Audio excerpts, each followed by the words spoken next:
Hey, what it do? Ahoy! What's up? What's going on? El Padre is back. El Rapo. The tan looking on point. Yeah, Let's thanks. go. You know, it's funny. I'm an old guy here. You know, I'm 50. Yeah. You old 50. sack of Whoa, whoa. It's from a movie. Anyway, stopped. people, you know, when you get older, it's like you're just old and people treat you that way. Yeah. You know. Yeah. And it's not to say it's bad. It's just you're just different. My son likes to point out every time he sees me how gray I've gotten. Yeah, right. And now so you get things like that. Yeah, and the lady has started to do that too. Like if she sees a photo, she's like, "Oh my God!" I'm like, "Thank you for pointing that out every single time." But it's amazing what a tan can do because I walked into the building today. I've been hit on by 15 different people. Oh, look, I grabbed because your I'm all ass. tan. I'm telling you, I'm you look. still 50 and old, but I'm tan. First thing I said was, "You look really hot." Yeah, today." I said, Steven, stop hitting on me. That was the when I turned around, I didn't know if you were in or not. I had no idea. There was no communication. I was like, "Is he in?" I'm like, couldn't tell you. And I heard El Rapo, and that was the first thing I said was the tan's on point. Who's the new hot guy that we work with? Yeah, look at this. God, what is he, 24, 25 years old? Mexico looks good on you, although doesn't Mexico look good on everybody? I think it does. Mexico's a wonderful place. Well, it goes to show what a tan can do for a Yeah, fella. yeah. You know, this is why, it's hard living in Oregon. Well, you got to get out during these. You're not your hottest self in Oregon. Well, it's like when you go down someplace that's warm. If you go to Scottsdale or Florida or whatever, look, let's be honest. There's a reason why let's say a Portland 7 is a Scottsdale 4. Yeah. That's right. It's a real thing. And then what happens is you start living down in those sunny places, and then you have to keep up with the other. Yeah. Like it's a competition. Yeah. So you're not just tan. Now you got to get the fakes. Yeah. Or you got to lose the weight, and you got to do the. Well, and you become the whole thing. And you become really soft too. Like if you move to Arizona, all of a sudden like 71 becomes chilly, and then the wind is your biggest concern. Like when we were in Arizona 2 weeks ago. We went down for Barrett Jackson, and it was like 68 to 70 degrees the entire time. People were wearing like furs. People were wearing mittens. And you're like, what? Huh? And they're like, oh my God, it's 68 today and windy. And by the way, windy is like 8 miles an hour. People can't handle it. Warm weather makes soft people. Cold weather, see that you get like, that's that good sturdy Milwaukee butter hog. Like that's the sort of woman that'll shove her a driveway for you. That's a sturdy gal. Yeah, but I think cold weather people are low-key bitter. That they're not. It just wears them down. down. They're not soft. Well, yeah. Well, no, that they're just in cold weather. Like come on. Yes, somebody from Southern California or Arizona may be soft, weather soft. Yeah. But they don't care. No. They win. That's true. They're in the nice weather. So I feel like if you live in Okinawa or Okinawa, Oh, where? Huh? Isn't that in Wisconsin? No, I don't think so.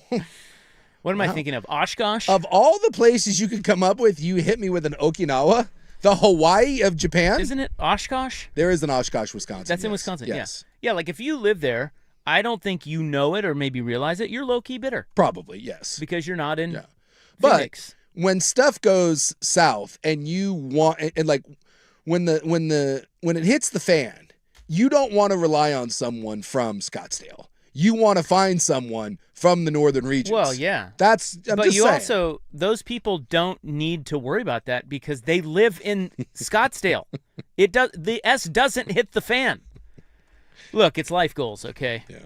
I mean, I'm a warm weather I understand. bunny. Yeah. I need flip-flops. One of these days, you and Jimmy Buffett. Yeah, maybe one of these days. Yeah.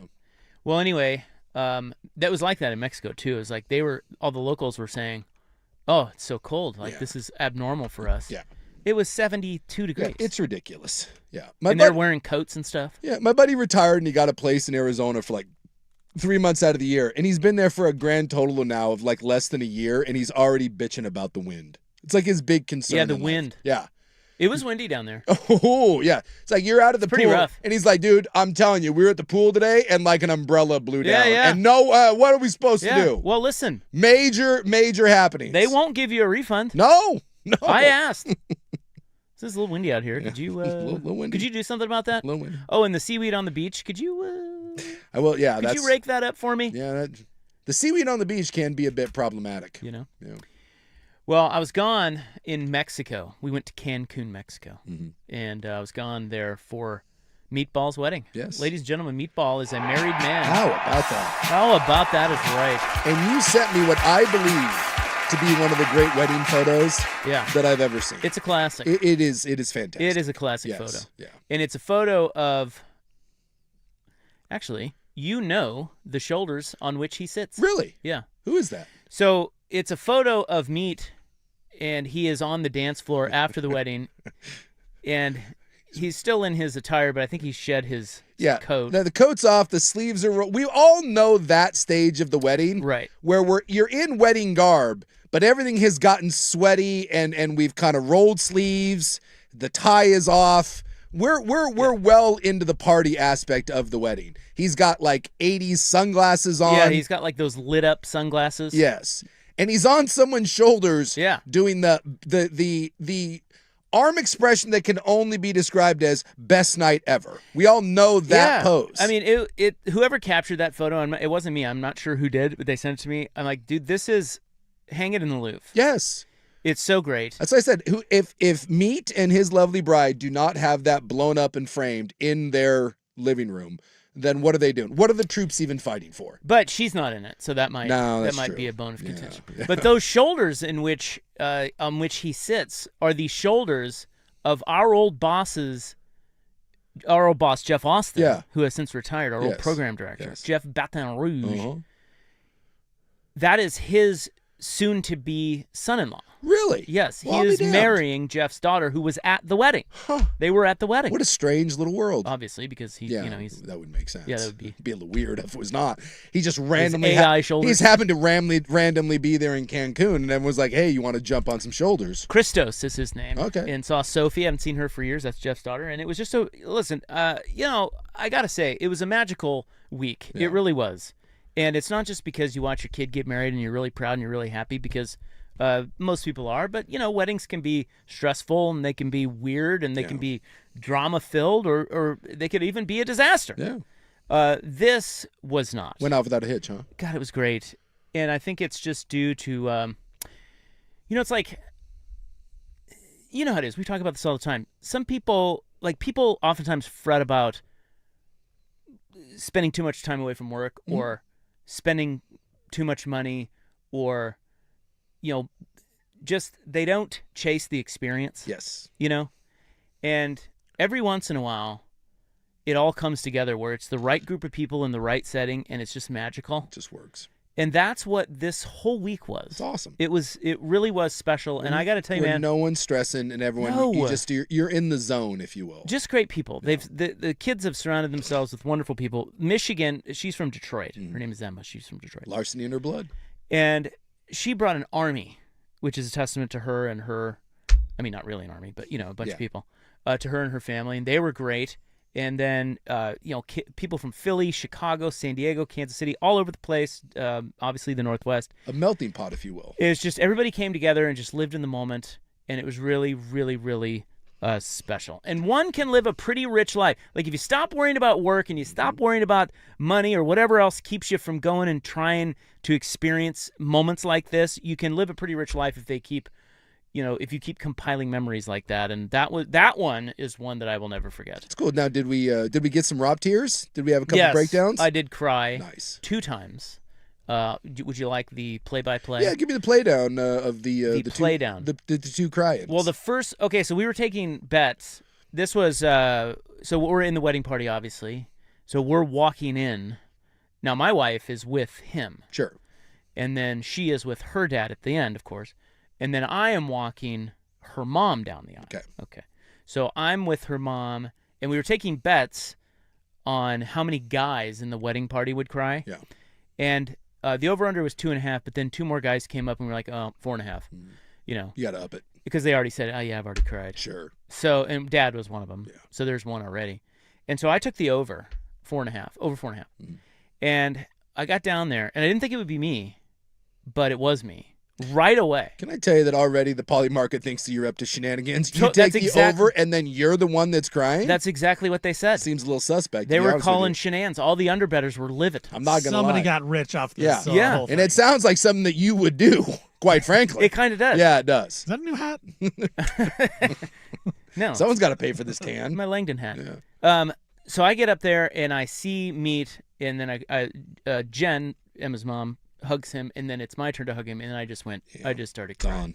I grabbed his face and I hugged him, and then I sat down. I'm like, oh my God, there's 2 more right there, because he started crying. We were at the over. Hammer the over. And then the second when one, it comes to a wedding cry, always hammer the over. yeah, no question. Always. Although there's always those guys who are like, oh, I'm not crying. Look at these muscles. You think I'm crying? You think Dan Lanning cries at a wedding? That's right. Choice. Crying is a It's a choice. choice. Wow. And the other one was at the end of my little speech I gave. I welled up and started crying. Oh, did you do a little ding, ding, ding? Did you have a little toast? Well, we had toast. Yeah. Yeah. I gave my speech, and How much booze was there when that was that a legitimate cry, or was that a booze-induced cry? no, it was legit. Okay. Yeah, it was legit. I didn't do too much booze in it, until after that. Sure. Yeah. Yeah. So it was great, and the resort was great. We just stayed in an all-inclusive down there that they chose. Everything was wonderful, and I'm really proud of the kids, and I can't wait to see what's next for them. So there you go, Meatballs. That's Mary. awesome. He's off the books. He's off the books. No more Rob scholarship plan That's right. until he has to move back in. Until they have kids. And then get to be grandpa. Yeah. Well, I'll be his next wedding. I'm prepared for. No. I can't. Well, that's awesome. It's Yeah, it was fun. it's definitely one of those, because I saw him a few months ago when they were out kind of Yeah. doing a pre-wedding celebration. Well, you saw him on the day of his real wedding. Yeah, because they got married. Because you can't get married in Mexico. It's not. Well, you not- can. Well, but you just have to jump through a lot of yeah, hoops. jump through a lot of hoops. So Like they. officially Yes. married. Yeah, so we ran into big. Did we tell this story on the? No, I don't think so. You and I ran into each other. So Meat and I and a bunch of other people are going down to the courthouse Yeah. for them to officially get married. This Yeah. was several weeks ago. Yeah. And there's Big Suit. We walk into Spirit of 77 because they're all Steelers fans. Yeah. They were watching Steelers Ravens, very big game. Yes. And we go in there I and was just drinking. lo and behold, Big Sook's in there. So it's weird because I still think, I'm sure you do the same thing, but we've been doing this for so long. I still think of our kids. I'm sure you do it with mine and I do it with me. I just think of him as a They're little. babies. They're kids. Yes. And so to see him, and he does not even look like he just is a full grown man. And it's like, whoa. Yeah. And so to think that he's married, it's know. just it's definitely one of those God, we're getting old moments. I know. Well, you're next. Yeah. I only have the one. That's it. So you got 3 to go. Yeah. Yeah. Start saving. Well, yeah, because it's the bride's family, right, that has to pay. Well, no. I mean, everybody chipped in, I Oh. think. I mean, But isn't it normally the bride that has to pay? well, Like for the old wedding. school. Yeah, Like the that's old old school. school. If you're rules, going yeah. old school, yeah. Like rehearsals, dinner stuff, I think is Yeah. groom's parents. Somebody asked me while we were there, they were fishing for, these were people that we didn't know, but they were just at the pool, and they were fishing. And they were like, hey, by chance, did you, as the groom's parents, pay for the wedding party to come? And I was like, no. I was like, are you kidding me? Is that a thing? And she goes, yeah, that's a thing. That's a thing. Apparently. I My said, kids "No, know I not to ask that. I'll tell you that right now. Yeah. Now, the only one of my kids that's currently dating someone, that's Eisman. He's dating the Crow lady, and I have it on Still. good authority that the Crow lady's parents loaded mansion on the Puget Sound. So Put a ring on that. I'll tell you that right now. If that comes to fruition, it ain't me. I'm like, you go look at my house, because he won't. My son was like, dude, you should see their house, Dad. And I'm like, well, just know, anytime you guys need something, you head there. You don't. No one's ever once looked at my house and been like, the vast Sucanic fortune. But apparently, Crow lady's parents doing just fine up there on the Sound. Well, that ought to change things about timeline. Yeah, Right? Don't you think? yeah, go that way. Speed that up. Exactly. Make that happen. All right, well, nice to be back. I say that because it really kind of is. I missed you guys. Well, it's good to have you back, man. And I we wanna missed you. We talk- missed you too. Yeah, thanks. I want to talk about the Super Bowl. Did you guys talk about the Super Bowl? We for did two? talk about the Super Bowl. Did Talked you? about lots of stuff. Yeah, I kind of generally don't like the 2 weeks in between the Well, the- championship games and the Super the- Bowl. Mostly, you talked about the Super Bowl, how no one's talking about the Super Bowl. It really is. This has a. Yeah, it's kind of a dud, isn't it? I in the 20 years we've been doing this, I do not remember such malaise kind of of the Super Bowl. Everyone kind of assumes that this is going to be a dud, that Seattle's going to dog walk them. New England doesn't belong. Seattle's not an all-time team. There's not a lot of great storylines. I made the strong argument. The only real notable figure in this game is New England's coach. No one can pick Mike McDonald out of a lineup. There's not a single player on the Seahawks roster that has any sort of national juice to him Wait, whatsoever. who's New England's coach? This Mike Vrabel guy.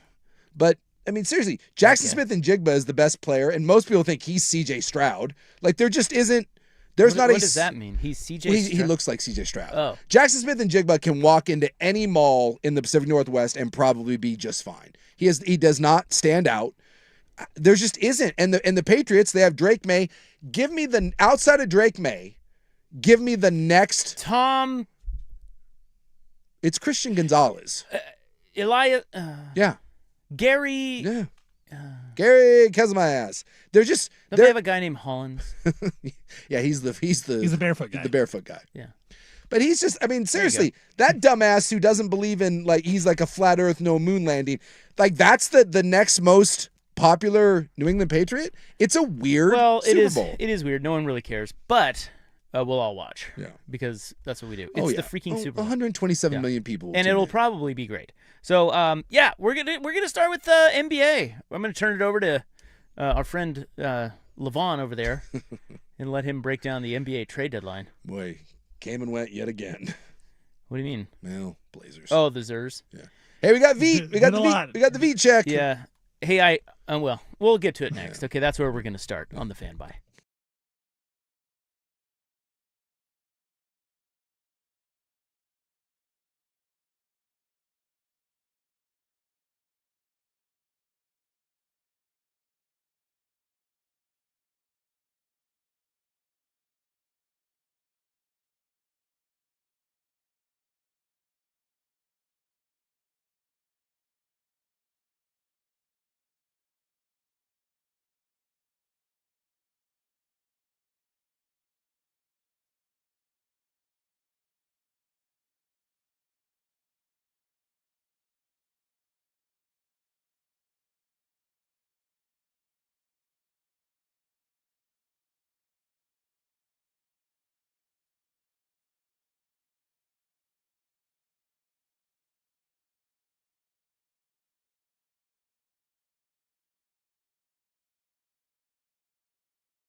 Well. Uh-huh. All right, welcome back to the show. I am told via email that we are hitting the road tomorrow. We are. We're going to be out and about. Yes, they let us out of the cage. Yeah, Vaughn won't be there. I think the people want to meet Vaughn, but... I hate to tell you this, old Vonner, but anytime we go on the road, yeah, you're right here. There's a lock on this door for some reason. Does anyone have a key or? Buck used to complain about that a lot. Like we get to go places, it's like, not you. You get to be here. Yeah, he won't be out there, but he doesn't drink anyway, so, what do you care? Yeah, yesterday I was ranking. My buddy got into a conversation about what the best beer is, and I claimed it was the sixth beer. Because the number? Well, he was trying to say like the more first beer. Well, yeah, he was trying to claim beach beer, shower beer, whatever, and I said no. It's not location. It's the sixth beer, because that's what determines whether you're just having beers or at the sixth beer now you're having a night out. You don't just have 6 beers and then go home. 6 beers leads to a night of fun. That's just for you though. That's not universal. It should be universal. The sixth beer is 6 feet under for some people. Well, the sixth beer, it's symbolic of whatever beer. Whatever percentage. Yes. So maybe what is that, 30%? I mean, are you 30% of the way there? Or are you 20% of the way there? Whatever beer you have where you can no longer, because like I said, to me, if we go out and we have 4 or 5 beers, we can still say, hey, it was good seeing you, and I'll catch you later when you go home. But when we have the 6th beer, that means we're not going home, we're out. We're out and we're doing things. And that's the best beer. So it's that threshold. It's that threshold. But that's not the same for everyone. No. Some people that may be 3 beers. Maybe it's 4. For me, that line is 6. I look over at Steven and he's just, and it was so disappointing. Well, he doesn't like, drink. I know. Yeah. And you're like, oh, man. I was looking for things to bring back for Steven. Yeah. From Mexico. But when you don't drink, what do you... Exactly. You bring it back like This sombrero? is how bad I am. I don't have anything for you because you don't drink. It's weird to me. It's okay. No, I'm I do have not something- offended. I have something for you. Howard. Never trust people that don't drink, by the way. Right. It makes you suspect. I agree. said that many years ago, and Steven told me that he heard that on the air. I'll never forget it. I was working for the Blazers, and I thought it was so funny because I'm like, where is he going to go with this? Because I don't drink. And then he goes, I can't trust anybody that doesn't drink. And I'm like, all right, well, I can't work with those guys ever. Well, and then now I'm Steven, here. in his interview with Dusty for this, was like, is Rob, it's like, is he serious about that? Like, I thought that might be like a deal breaker. Well, unfortunately, they didn't tell me that you didn't drink before we hired you. We're going Right. to peer pressure Steven. Hey, I wanted to be honest here. If I'm not hired because I don't drink, that's fine. Just let me know. Do it. Well, we are on the road. Apparently, we are at Kel's Brewery on 21st in Northwest Portland. Yes. Tomorrow. You should be there. It's Tullamore Dew Football Festival. It's going to be a festival. I love a good fest. Can you believe that? Yeah. 3 to 7 tomorrow. We will apparently get ready for Sunday's big game. There is a really big game, How about but we that? can't tell you what game it is. You just have to infer that. We will have giveaways throughout the show. You could also infer what that may be. And we will have tickets to Portland's biggest St. Patrick's Day celebration, the Smoker and Irish Fest. I would tell you right now, if you want to go to a good time, give yourself some tickets to that Smoker Irish Fest. I go to that thing every year, and I can promise you the 6 beer threshold gets crossed early, and we blow right through that. So that'll be tomorrow, 3 to 7. Thank you, Tullamore Dew, for putting on the Football Fest on 21st Avenue, Kells. We'll be there tomorrow, 3 to 7. Okay, but Levon won't be there. No. Someone said, I don't drink or gamble. What the hell am I even doing listening to sports radio? Well, first off, get your life together. You don't drink or gamble? At least Steven gambles. I don't drink. I have other vices. He likes to gamble. Yeah. That's, Yeah, if you don't drink or don't gamble, now I'm flipping it completely around and going, I think that's amazing because I can see the dollars that you're saving Yeah. on right. both No, sides. yeah. It's like, wow. Oh, believe me, when you've had the 6 beer evening and you look down at the bar tab, there is definitely one of those. But as you said, Rob, don't chase money, chase experiences. This is why the term opportunity came about. Exactly. Look, put yourself in positions where you can create great memories. There you That's go. what you're going to remember. You're not going to remember the money. You're not going to remember the 4 days you missed to work that you thought you just had to be there. You're not going to remember any of that. Exactly. You will remember the opportunity. You'll remember the life experiences. It's only a matter of time before I get a opportunity tattoo. Get it like across my knuckles. Hell yeah. So I missed some guy named Vit is now a Blazer. Veet. Veet. The Veet check. Veet. Okay. I'm 0 for 1 Catch already. the fever. So we got Vit, and we lost Duop Reith.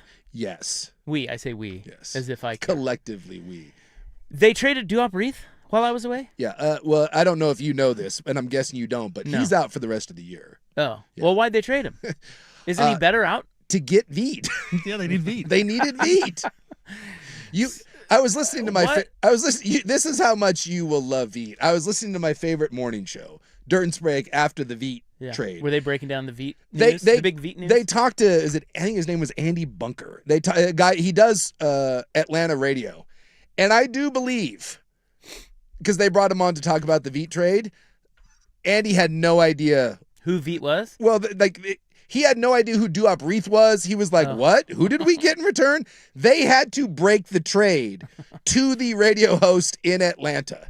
That's how important. Like it happened as they were talking to the guy? No, He it just happened. didn't know anybody. He It didn't- happened prior to, and the guy was like, yeah, I don't. Yeah, he's like, what? Who did we get? While 98% of Trailblazer fans are getting hard-ons because of Veet Krejci, and now we're going to the playoffs. The guy down, Oh, the guy my down God. Atlanta goes, I hate to tell you this, but he loses minutes because they put CJ McCollum in for defensive reasons. He goes, that's Veet.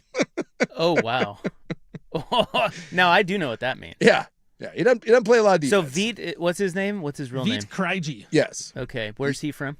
He's Czech. he's Czech. He's Czech. That's why he's the Veet Czech. The Veet check. Yeah. Okay, He stands in the corner and he All shoots right. threes great. and will not play a lick of defense. Wait, I can do that. Yeah. Doesn't half the NBA do that? Yeah. 6'8", white, can shoot threes. There you go. Yeah.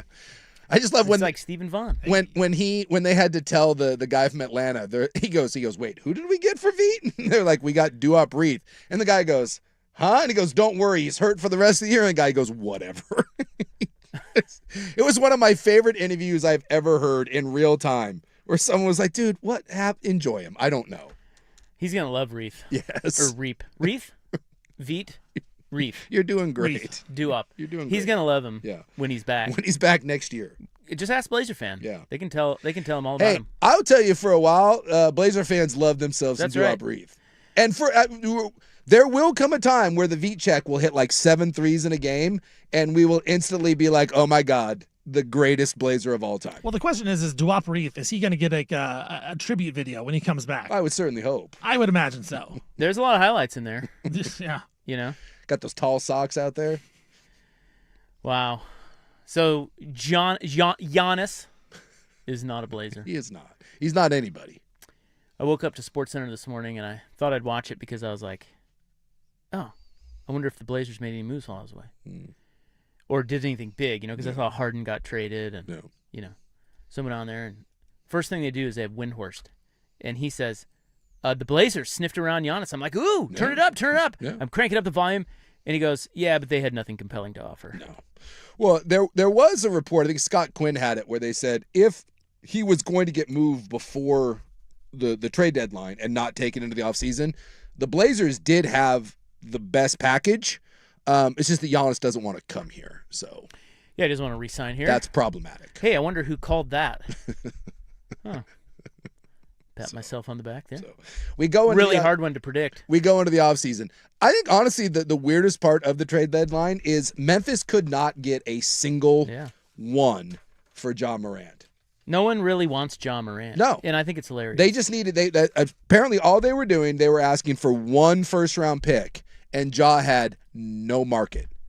The NBA is finally on to it where if you are an undersized guard and all you do is play offense and no defense, you have no value. No. Which is, it's good that they've come around to this because Trae Young got nothing in return when he went to Washington, and now Ja can't even be traded.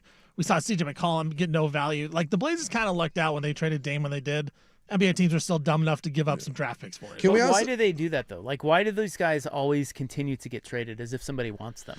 well, it's just like reshuffling of the deck. It's like I have a kind of a crappy car and you have a crappy car, but do you want to like trade crappy cars? Like I want more of a crappy SUV and you want more of a crappy convertible. So you just kind of And it's also like, shuffle it around. like Trae Young is good enough to win some games, maybe get to the playoffs, but like he's not a guy you build around where Washington sucks so bad. They're like, hey, Whoa. we would love to make the play-in. But wait a minute. What if they got Anthony Davis too. Can we also talk about the fact that old Zubac got dealt to the Wait, Pacers? hold on. I was reporting that the Wizards got Anthony Davis. Yes, but this is back to back and with that. that's true. Zubac went for more than Anthony Davis did. Look at what the Clippers got for trading Zubac to the Pacers. You can make an argument that he went for more value than Anthony Davis did. The Well, at NBA this is point- a strange place. Well, how old is Anthony Davis now? He's in his 30s. Yeah, He's I like mean, 31. 31, I want to say. Is there any doubt Anthony Davis will be a Blazer at some point? Why? Because he's tall and gets hurt. Well, he's on that trajectory. No, he's just on the trajectory of Yeah, he's 30. Actually, he'll be 33 here next month. right. He's on the trajectory of there are always a handful of teams that would kill to have a player like Anthony Davis, but they can't ever get him because he never wants to go there. See Giannis until he's old, decrepit, and no one cares anymore. So you're telling me like in 4 years we're gonna have like 37-year-old Dame, Yes. 34-year-old Anthony Yes. Davis, and like Giannis with 2 blown Achilles? Have you not watched the NBA? This is how it works. And then like what's where going to this is happen is going. we're going to have to come on here and listen to Steven rave about how watch out. Watch out. Sneaky good team This right team's here. going to be good. Hey, can we get CJ back when They that stay happens healthy. too? Watch out. But that's what it is. It's CJ back, running back with Dame, CJ, Giannis, Anthony Davis. It's like that run where they were collecting all the top picks from the that one draft because they got like Thomas Robinson and then they got Thabit. They were like Noah Vonleh. Yeah, they were trying to collect all the top guys from that one draft that had washed out everywhere else. Yeah, it's just amazing, the NBA. And it was a fun trade deadline today, Yeah. but it is, like you said, rearranging the deck chairs on the tight. It's like, it's just star big names. I shouldn't say stars, but like former stars, big names get traded to graveyards. Yeah.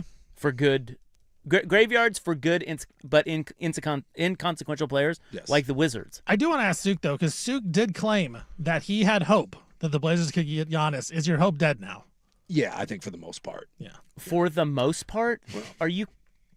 Okay. What hope do you have that they're going to get Giannis? Again, the idea, if the idea was that the Blazers had the best package, and I'm just going off of what national scribes say. So if there's multiple national scribes that say we had the best package this offseason, and the thing that derailed it was obviously Giannis not wanting to re-sign, that probably kills it. End of story. You go into the offseason here, and Shaedon Sharpe does become available. That makes your package better. Mm-hmm. Is there a chance that Giannis somehow down the road changes his mind, or does Dundon, who takes over, just decide to say, you know what, F it. I have to come up with $600 million to renovate the building. I got to do something to get the people fired up. Do you just say, F it, we're going to deal for him anyways, and then we have 2 years to convince him to re-sign? Look, is that a snowball's chance in hell? Probably. But do I think that there's still an opportunity? If they had the best package now, I don't think it's inconceivable they have the best package with the addition of Sharpe. I agree with you. I said if Giannis is not traded at the deadline, I think the Blazers have the best chance of anybody trading for him in the offseason because Shaedon Sharpe is eligible to be traded in July. They couldn't trade him right now. But supposedly the Bucks want a younger sort of blue chip type of prospect, and they want picks. The Blazers have all 3 of the future picks for the they Bucks. have all the Bucks picks. And you have a guy in Sharpe and maybe Scoot, which, look, I'm not saying either one of these guys is star potential, but you have a guy that can score 20 a night and is still very young, and another guy that at one point was the 3rd pick. In theory, that's better than what most of the other garbage that Golden State and Miami can offer up. Get on board, Rob. You guys get some hope. are just the cutest, and I just think it's so adorable. I listened to Windhurst just this morning. Literally blow off the Blazers. Like, all he said was, like, you're making, well, we got the best. Windhorst said, and I quoted it. He said, the Blazers sniffed around Giannis, but had nothing compelling to offer. He's a shill. Can't trust him. The Bucks don't want anything the Blazers have, much less Giannis even wanting to come here. You guys are so, I just want to pinch your cheeks. Your cute little cheeks. Welcome back. Yeah. Thanks. Well, Giannis is staying with the Bucks, at least for now. Did you see what he tweeted? Yeah, he had his stupid Instagram post. Stupid, huh? Well, was it Insta? Yeah, he had an Instagram post about like get ready for the thunder or some horse crap. He said legends don't chase, they attract. Yeah, whatever. And then did the Wolf of Wall Street. Wolf of Wall Street thing. Go away. Well, he's not going to go away. Go away to Portland. Yeah, I love how you say, yeah, go away, loser. We didn't want him anyway. Overrated. Classic Blazer fan there. We don't even Totally. need him. We need Duop Reef back. He just got waived. How do we get Caleb Love on an NBA contract? What are we doing? I got the Veet. That's all I need now. I got the V. Veet who already what happened? I caught the Veet. I think it's what I've been battling all week. I've been a little under weather. I think I caught the Veet. Who, by the way, has the most Portland tattoos of. Have you seen it? Like he has a bunch of like weird Pacific Northwest tattoos, and we didn't even know it. He's meant to be here. That weird like '80s flat top. Looks like a bully from a Russian movie. All right, there were a lot of trades, and we will get to them next. But first, here's Stephen for sports. Now, from the George McCoy and Warren Allen Sports Desk, a Sports Center update on the Fan Sports Network, 105.1 FM and 1080 AM. First on the Fan, NBA trade deadline has come and gone. Trailblazers did not make another move. Only move they made was Rick Krejci a couple days ago. But next up for the Blazers is a game against the Grizzlies tomorrow. And head coach Thiago Splitter said that Scoot Henderson will be available to play in the game against the Grizzlies. Now, the Pacers did make a splash at the deadline trading for Clippers center Ivica Zubac. Clippers will getting Benedict Mathurin, Isaiah Jackson, 2 first-round picks, and a 2nd-round pick in exchange for Zubac. Pacers have a 13-38 record on the season, which is one of the worst in the NBA, but they are planning for their run next year when Tyrese Halliburton comes back healthy off his torn Achilles. Thunder MVP Shai Gilgeous-Alexander, he sustained an abdominal injury. He'll be out at least through the All-Star break due to that issue. Thunder will reevaluate SGA after the break, meaning he will miss at least the next 4 games. NFL announced today that the 49ers versus the Rams will be the game down in Melbourne next year. Date and time has not been announced, but it'll be the first regular season game down in Australia and an NFC West battle. And the SEC conference announced today that it distributed a record total of $1.03 billion to its 16 member schools for the fiscal year of 2024-25. The league gave an average of $72.4 million to each member with full year financial participation. That's an increase of over $200 million made over last year. For more sports scores and stories in 30 minutes, I'm Stephen Vaughn from the George McCoy at Warren Allen Sports Desk. Hurt and missing work. Insurance companies acting like jerks. Don't call your mom. Call George McCoy at WarrenAllen.com.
Okay. Stop me if you hear anything cool. Well, these are the trades, bro. Oh yeah. No, I'm going to stop you because there's. Well, I guess I 'Cause they're won't all stop cool? you. There's nothing cool. Oh, I thought there were. Really? Well, Zubac. Okay. Well, what? I mean, that's a good player. Dude, the Pacers are one of the worst teams in the league. Not anymore. I mean, yes. I mean, this is for next year when Halliburton comes back. They needed a guy to replace Miles Turner, and I mean, I don't know. See you next year when he comes back, Listen, maybe. I am tired of you crapping on the NBA trade deadline. If anybody's job is to do that, it's mine. Sorry about that. The Hornets traded Tyus Jones to the Mavericks. All of a sudden, the I remember him. Yeah. Is that one of those you're like, He was hey, at Duke. I remember that name. Celtics traded Xavier Tillman to the Hornets. They're trying to get under the cap. I know they were close. They were within a couple $100,000, so I think they'll be able to get underneath the apron. Eric Gordon traded again. What? 76ers traded him to the Grizzlies. What's that? Not gonna lie, that was one of those. Eric Gordon's still in the league. Yeah. Knicks got Jose Alvarado, the closer. Playing Tommy Trumpets when he comes in. Suns got Cole Anthony. Remember him? Former Blazer great. Cole Anthony was a Blazer. Greg Anthony. What are you Oh, talking I about? thought Cole played here too. No, just his dad. Cole Anthony's like still young. He was in. Oh, I know. I remember him. I just thought he came here. No. Who am I thinking of? Are you thinking of Greg Anthony? No. I I know don't Greg I don't- Anthony. I don't know. Well, your, Jeremy Grant is Harvey Grant's son. Yeah. Harvey. I think you're just confused. Blazer. I think you've got a little Mexico on the brain. Well, listen. You know me. I'm the NBA expert here, so Yes. I got to be better than that. Yeah. Jazz. Hey, Chris Boucher. Remember him? I do remember him. Jazz got Hey, him. was he here at one point? Lakers got Luke Kennard. That's a good shooter. I do know like. that. Have you seen the Lakers' white lineup? It's quite Who impressive. do they have? So they have Luca. The Lakers Luke. can't. The Lakers can legitimately run a whiteout at you. All they need is an Egyptian, and it's set. Who is the? I'd have to look it up, but I saw. I tried everything. We played 4 white guys and an Egyptian. I mean, we tried everything. I saw a photo going around of their exciting whites, and it made me laugh. And then the Warriors got what's his nuts The back? Zinger. Yeah, the Zing. Look at Poor this. Zingas. Drew Timmy's part of this. Look at this lineup that they can roll out Oh, there. Drew Timmy. Yeah. Yeah, Drew Timmy. So they got a white coach. They have Luca, Austin Reeves, Luca. Kennard, Kennard. Drew Timmy. Who's the other one? Oh, Jake LaRavia. the exciting whites. Go Lakers. Tell you what, that team's not doing. It's not Showtime Lakers anymore. Nah, you can't win when you're that white. We know that. They need to go get It's not going to work. who's your boy Con Knipple? They need to go get him. Look, I have 2 media culpas. One, Rock Media Chalk. culpa. What is a media culpa? You're our like you come clean. Like I'm like a sorry. mea culpa. Yeah, but in the media. Oh, okay. I see. See what I mean? I see. Okay. Yes. So I I thought that was another Sukism. There. no. It's you guys are our daddies. I insane. apologize, Rock Chalk, and Con yeah. and Con Knipple. How turns much out- time did you spend on that? Probably not a lot, did you? Not a lot, Yeah. but In your face. yeah. And Con Knipple turns out he's really, really, really good. So just saying, I apologize. A couple of media culpas. Yeah. Yeah, you're right. This kind of sucks. Clippers traded Chris Paul. What? Yeah, he got. He's now in Toronto. Now they're gonna waive him. Maybe Yeah. the Blazers can get him. He's gonna get bought out. He should just go away at this point. What do you think about the Warrior? Like the Warrior. So they finally got rid of Kuminga, Yeah. and I know Curry's hurt, and Butler's now out. So they don't. I mean, they're not going anywhere. But Well, so they tried to get Giannis too, and it sounds like they were rebuffed. And once that happened, they pivoted, and they brought in Porzingis. They're just I don't understand why they haven't since KD. yeah. They just have not been able to figure it out. No, well And I don't know why. they got job because the Wiseman Kuminga pool thing was what was going to take them into the next era, and it just didn't work. Not one of those guys turned out. So in a franchise that had just been as good as anyone at adding talent and evaluation, they just, I mean, think about had any one of those 3 hit, or even, even if they had just been solid players, but they were all absolute washes. And now you're in this weird thing that I think Steph Curry won a title when they were like 33-ish. I want to say, what was that, 5 years ago? And I think now Is he 38? I think he's like 37, 38 now. So we're 4 or 5 years down the road since their last title. And all they're trying to do now is stitch together some sort of bad effort to get one more. But they don't really have any pieces. And they've tried their best, like the Jimmy Butler thing, that didn't go anywhere. And now Porzingis, they make an effort to get Giannis, that didn't work. They have kind of wasted the end of Steph Curry. And again, it just goes back to they swung and missed really, really poorly on those three guys that were supposed to be the future. And and so now if you're Steph, you either go somewhere else and risk it, or you just accept the fact that it's the Kobe farewell and you do the tip your cap and walk away. I mean, at some point, like, it's over. Did you look it up? How old is he? 37. Yeah. He'll be 38 in March. So you got one more year, maybe two, and then just build the statue, walk away with your 4 rings, and call it good. But, dude, Porzingis, I think Porzingis is averaging more points than he actually played games in Atlanta. I mean, he won a title in Boston, but he didn't because he was hurt when they won the title. Like, this is who Golden State can get. So I hate to say it, but like, as far as not doing something, which sucks that Portland didn't do anything, I'd rather be Portland and not do something than this crap, than just try to mortgage whatever you have to try to go get some sort of horse crap fill-in. Veet might not like what you're saying. Sorry, Veet. I'm sure you're in your sweet 9 points and no defense you're playing. But that doesn't 9. 9. Wow. I'll give you 9. By the way, that interview you talked about on Dirt and Sprague where the guy was like, yeah, what? Who's Yeah. Duop Reith? Yeah. I don't care. Yeah. Reminds me of an interview. One time somebody in Hawaii called me, the sports show. You know how you do Yeah. other sports shows? Yeah. This is a long time ago. But they called me to talk to me about the Greg Oden injury. Remember when the kneecap one? Sure. That was really the gruesome one. The bad one. Yeah. Where they carted him off. Yeah. They called me to talk about that. Mm-hmm. And I went on there knowing nothing about it. Sure. Because I wasn't there. They just assumed I was there. Oh. Little did they know I haven't gone to a Blazer game in 25 years. And it was just, you're like, I was like, yeah, it was really bad. Look how's terrific. the weather, by the way? Do you guys like playing Kapalua? Or it was great. And by the way, they never called me again. No. Yeah. I need to find you the clip where he goes, when they ask him about the trade, and he goes, wait, who did we get? And they're like, Duop Reith. And he goes, Duop Reith? He had never heard of him, nothing. And then Sprague had to inform him, yeah, he's out for the year. And the guy, I think, literally goes, whatever. He's also been waived already by the Hawks. Yeah, they waived him. Yes. Do you think Blazer fans were offended that the guy didn't know? Like, what? Is he not watching? Like, does this guy know anything about the I league? wasn't offended. I thought it was fantastic. I was walking my dog. I was pissing my pants. That was great. And honestly, it reminded me of you. Yeah. That'd be like if someone. That's something I would that say. would- if someone called you for the big Veet trade, you're like, what? Who? Well, I thought his name was Vit. I came in hot with hot Vit talk today, and you guys immediately like, yeah, No, he's the It's Veet. Veet. He's the Veet check. But that was the first thing I had to do was YouTube. I'm like, how the hell do you pronounce this guy's name? Well, I can't wait to not watch him as well. All right.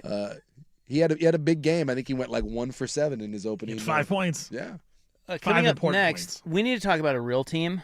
We need to give love to my Portland Pilots. Dude, that's bananas. We'll talk about that next on The Fan.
Okay, so last night was a really cool night in local sports because my pilots, as predicted here, by the way, although I wasn't here. No. From But Mexico. That's you. Yeah, You if I sensed it. were Yes. here, you would have known that I predicted. You were going to take the pilots and the points or the pilots on the money line? No, He shot me a text. It was Pilot's yeah, money line. Pilots money line. I don't even think they have a money line in a game like that, do they? They were 22-point dogs. It was the biggest upset in West Coast Conference in 30 years. Yeah, and it was the biggest upset in Portland Pilots history Yes. as they knocked off number 6 Gonzaga. Yes. And here, as you know, our man Jason Swigard, fan legend, is the voice of the Pilots. Maybe you didn't know that. I didn't know that. You know, he's been doing that for 11 years. Well, yeah, he's a legend. Yeah. By the way, I love Swag, but Uh-oh. every time I run into him, he tries to tell me about the Pilots basketball team, and it's kind of painful. Well, the other day you walked in and you're like, hey, what's up? He's like, I'm getting ready to go to Pilot's women practice. Yeah, and then I was like, wow. And then he started telling me about the upcoming schedule. Yeah, me and Steven were locking eyes, and I'm like, how do you politely bow out of this conversation? Little did I know. Oh, no. Oh, no. We were on the verge of the greatest upset in West Well, Coast Conference history. You know, to be a legend like that, Yeah. you have to have the passion Yeah. for the team. Yes, and he does. And he definitely does. And here is what it sounded like with Swigard on the call as Portland knocked off Gonzaga. And for the second time this season, Gonzaga goes home a loser. The Portland Pilots, for the first time in 12 years, knock off Gonzaga, ending a 20-game losing streak. Your final score, Portland 87, Gonzaga 80. There you go. I was alerted to this. In your face. I was watching It's over. I was watching a hockey game last night, and it got done. I was kind of laying on the couch, and I was in one of those. I was taking some cold meds. You know where you're kind of like in and out of it, you're like kind of half paying attention. And then I started scrolling, and I saw someone mention something on Twitter about Portland, and I was a little like, what? Oh. So I flipped over, found the game, and when I flipped, I guess they were up by like 15. When I flipped over to it, it was like 6. And I was like, oh, I'm like, this is going to be brutal. So I caught the last couple minutes. I swear to God, I thought they were going to botch that. I guess they were down, and I also didn't know this. I found out a lot about the Portland Pilots last night. Did you know? Well, if you'd listened to Swigard, you would know more. Well, to be fair, and Steven can back this up, he was trying to tell me about the women's team. It was the women's team. Are they good? I don't know. Yeah. I wasn't paying attention. But he was telling me about heading over to the women's team's practice, and I gave him one of these. Yeah, great. And that he was able to launch into a whole thing. And I was like, dude, please stop. Tough schedule coming up. Yeah. They battled some injuries. Yes. I was like, are you, like, I thought he was kidding. Then I was like, no, he's being But what serious. if he was saying that about the men's team? Then you'd be interested? Is that what you're saying, you Well, sexist pig? No, probably not. I guess. I did not know this. But they were so depleted with injuries. They only had 8 guys healthy. Yeah. They're all white. They suited up one of their graduate assistants, who then proceeded to have 2 turnovers at the end of that game. I'm like, oh my God, he's going to blow this. So I guess they were down so many people at practice that their head coach had to practice, and he blew out his Achilles. No way. Yes. So he's over there. He can't move around. It was like a week or 2 ago. He was scrimmaging with the guys because they didn't have enough healthy bodies, blew the Achilles. So he's over there in his little walking boot, and that's still. Shantae Leggins, right? Yes. Yeah. He's got no Achilles now. And still with only 8 healthy I did not bodies. Google that. What? I did not Google You that. knew that off the top of your Yeah. head. Look, I found listened to Swigard. I found all this about UP last night. Well, I have a problem with one thing, Okay. and one thing only. Why was Gonzaga in royal blue? Yeah, it was very strange. That's the other one. When I flipped over to find the game and there was a couple minutes left, I did wonder if maybe my tint was off on the TV. It was very. Or it wasn't Gonzaga at all. It was very like, who are strange. these imposters? Why do teams wear... So they're blue, but they're Yes. dark blue. They're a navy They're like blue. navy blue. Yes. They looked horrible. Why do they wear royal blue? That makes no sense. It's not like they have the Nike Connect. Because I was watching the game too. I started watching the first half, and me and Coach Vaughn, I was like, they look terrible. Like as a jersey wise, and he goes, well, that's why they're playing bad. And I was like, maybe. It probably was the unis. They also have a light blue. They have like a sky blue Why? one too. I don't know. Are 'Cause they just changing their colors all of a sudden? No, I think it just gives people a reason to buy more uniforms. God. Well, everyone wants an alternate uniform now because it gives you a reason to buy more. But it was very strange. well, listen, great night last night. On the Bluff. It was cool to see a 20-game losing streak to Gonzaga snapped. They hadn't beaten them since 2014, and it is the biggest win in school history. Number six ranked Gonzaga. The last top 10 win, or the only other top 10 win, was 1968 when they beat number 8 Oklahoma City. Yeah, Oklahoma City. Yeah. They beat the Thunder? Apparently they were ranked 8th. And by the way, so their like best player, that is it the Foxwell kid? Is he 7 years old? Like what is like that's the youngest looking human being on the planet. The sad part is my first thought was like all these guys now they have like transfer portal tapes so they can go transfer to new schools and get some money. Well, good for them. Yeah, good for them. yeah, This team will not be the same Joel next year, Foxwell but, is not going to be here very long. Opens up a spot for Leggins to jump in at point guard when he gets healthy. The idea of a coach being out there and tearing his Achilles, I don't want to laugh at it, but I'm gonna laugh at it. Well, you're laughing. I'm at it. laughing. Well, you should have. How old is that guy? Leggins? Yeah. What are you doing out there? We just talked about He used this. to ball, right? He was a baller. Yeah. He probably played against Stephen Vaughn back in Concordia. I did play against the University of Portland at Concordia. We got whooped. Yeah, he's 44. Well, then you should know you shouldn't be running up and down the floor at 44. It shouldn't be. That's on you. Well, he had to step in if you had too many injuries. Who else is going to do it? You can't. Swag should. You know what? What they should. That's what they should have done. Called in old Swaggy off the. You're telling me that had they asked Swag, he would have shown up in he was full there. gear, Oh, yeah. taped, ready to go, slapping the floor. Swag's got a pretty good jumper. Yeah, Swag. I think. Well, he'll play defense. Probably better than Vaughn's. Swag's. Ooh, Whoa. them fighting words. I think Steven deep down still has a little bit of that. There's a little dog in him. Look at him over there. Yeah, he's got a little dog in him. Yeah. If we had a pickup game of Telling us we're number one. Yeah, if we had a pickup game here at the Fan, something tells me that old Steven there would take it a little seriously and start throwing some bows. Kind of why I stopped playing City League. Well, he's Little too many 38. fights. You're 38 and Swag's like 60. So, not necessarily a fair fight. Yeah. Swag's all low T now. Yeah. I could see Steven still isn't that. He's not there yet, but he'll get there. Either way, monster night last night for the Pilots. Yeah, That it was great. Now we got to ask Swag, which is the bigger call? The women going to the NCAA tournament or last night? Because to be fair, Hold on, everybody. I feel like Swag had more energy for the women's call than he did Here's for the men's. situation. Yeah, I think the women's call was bigger, don't you?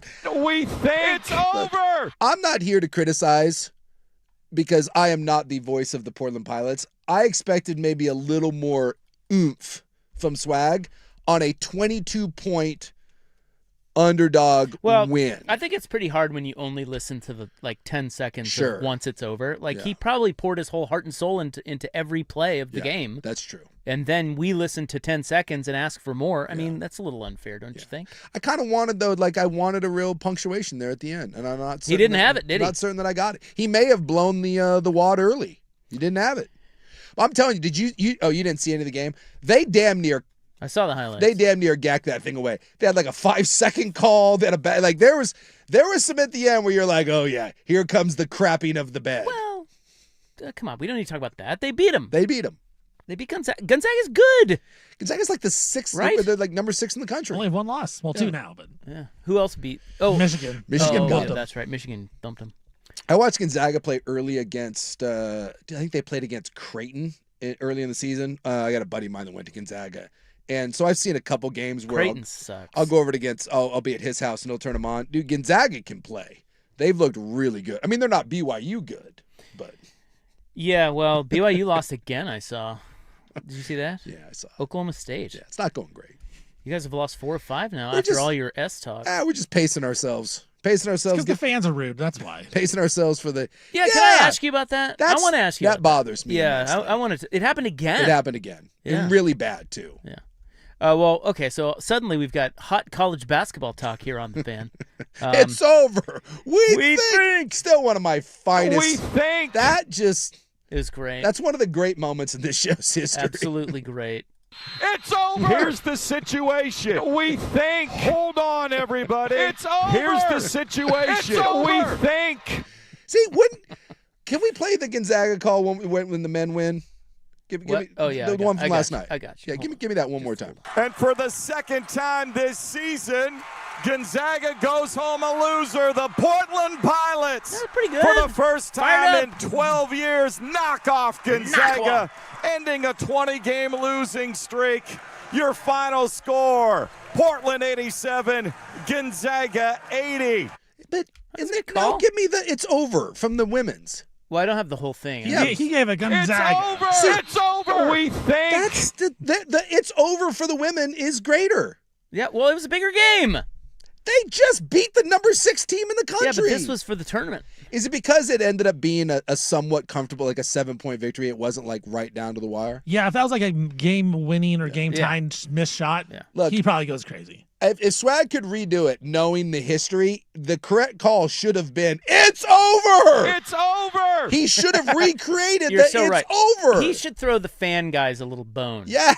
With a It's over. Well, that should be his call. That's yes, the call. But that's like many people listening might not put But two it and two should- together. yes. But for us, we could do a compilation of it's overs. Yes. Over the years. When that hit 0-0 and Great. UP completed the upset, the correct call should have been It's over. right there.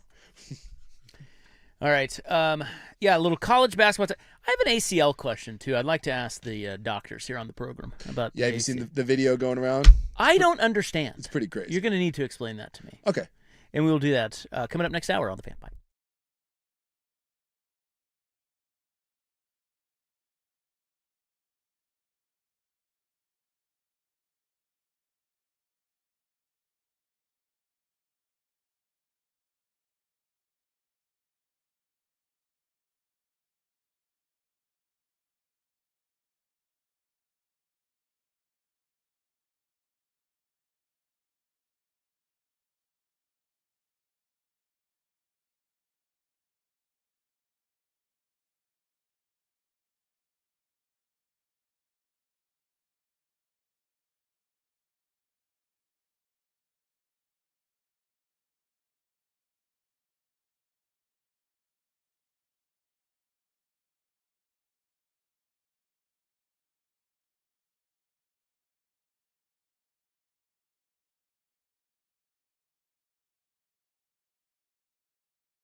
Now, from the George McCoy and Warren Allen Sports Desk, a Sports Center update on the Fan Sports Network, 105.1 FM and 1080 AM.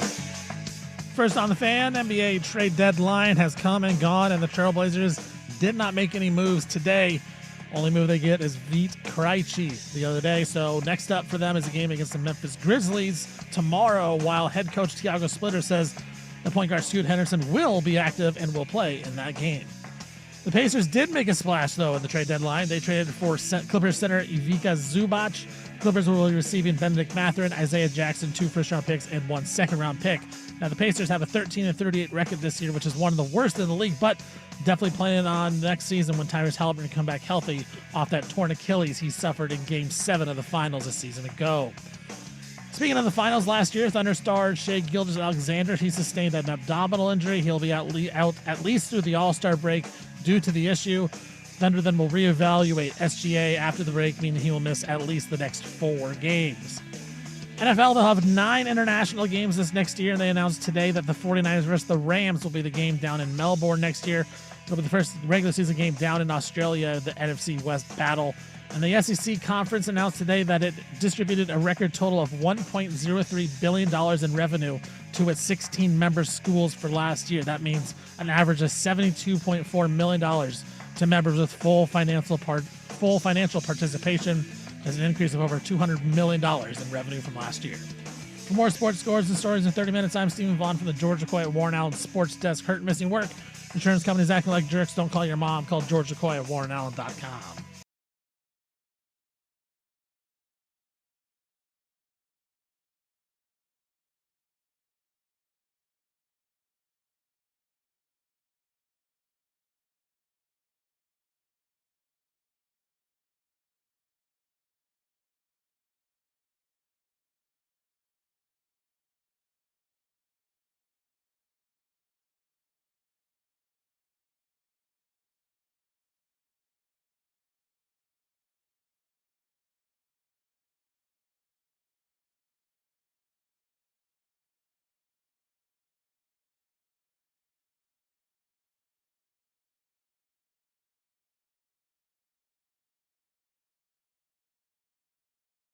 Fan.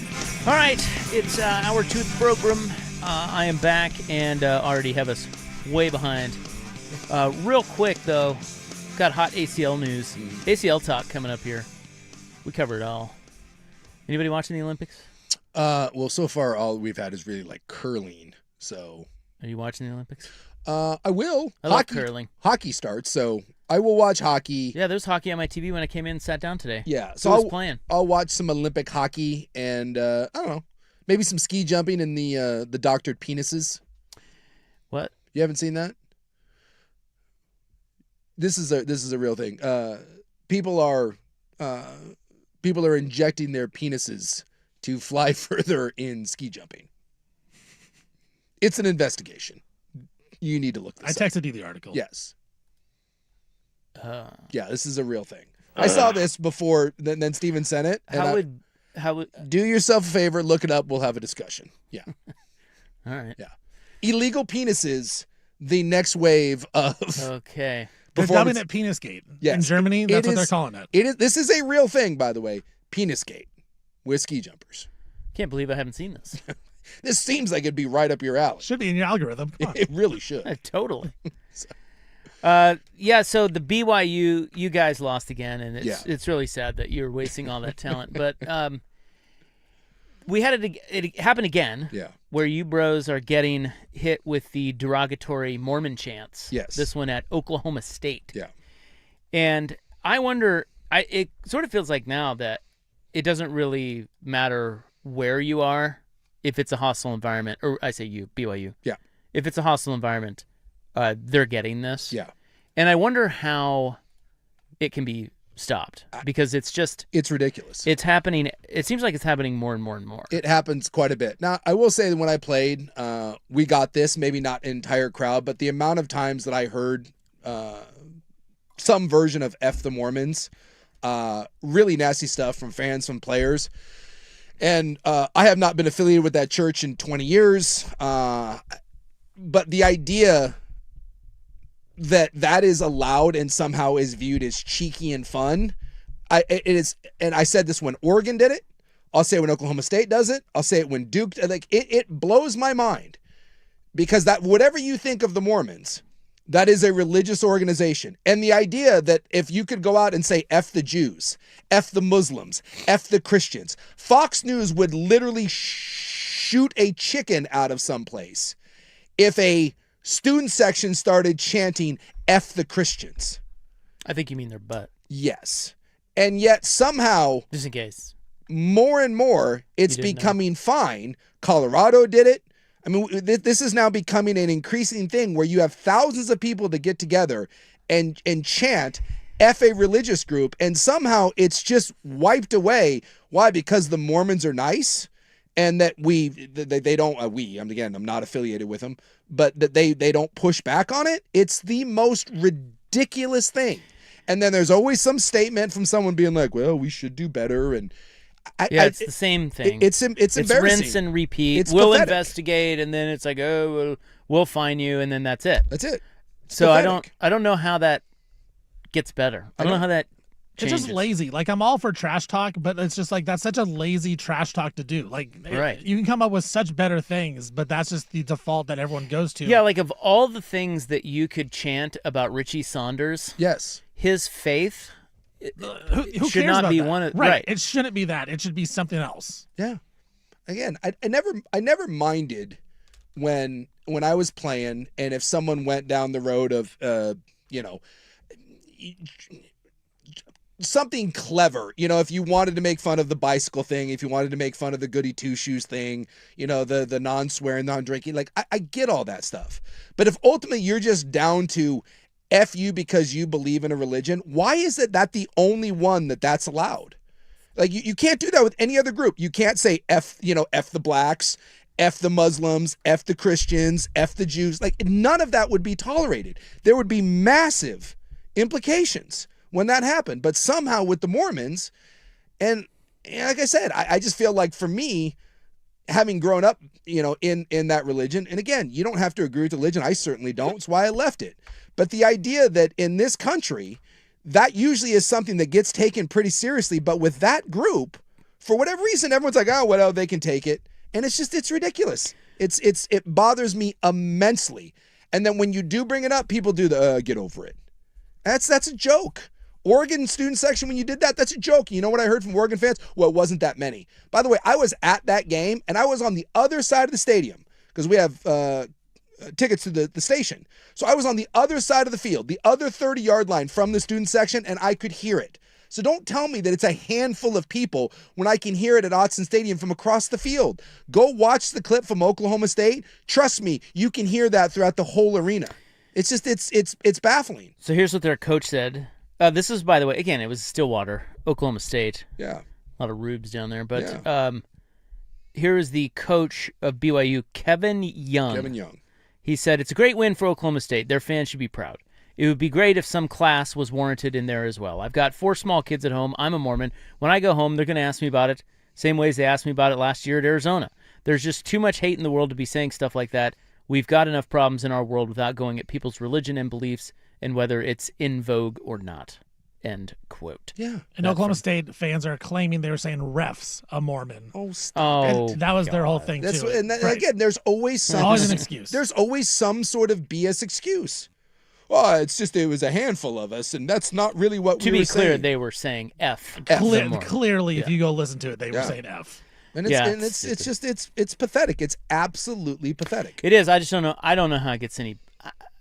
I don't know how it gets any better. That's a weird one. It's like, how do you? I don't know. Put that genie back in the bottle. I don't know. Actually, start having some real tough conversations and actually doing something. Again, I would like to know from a university, if the student section got together when they played Notre Dame and started an F the Catholics chant or F the Jews, what would be done? Something tells me it would be more than a BS apology, and then you go right back to doing it.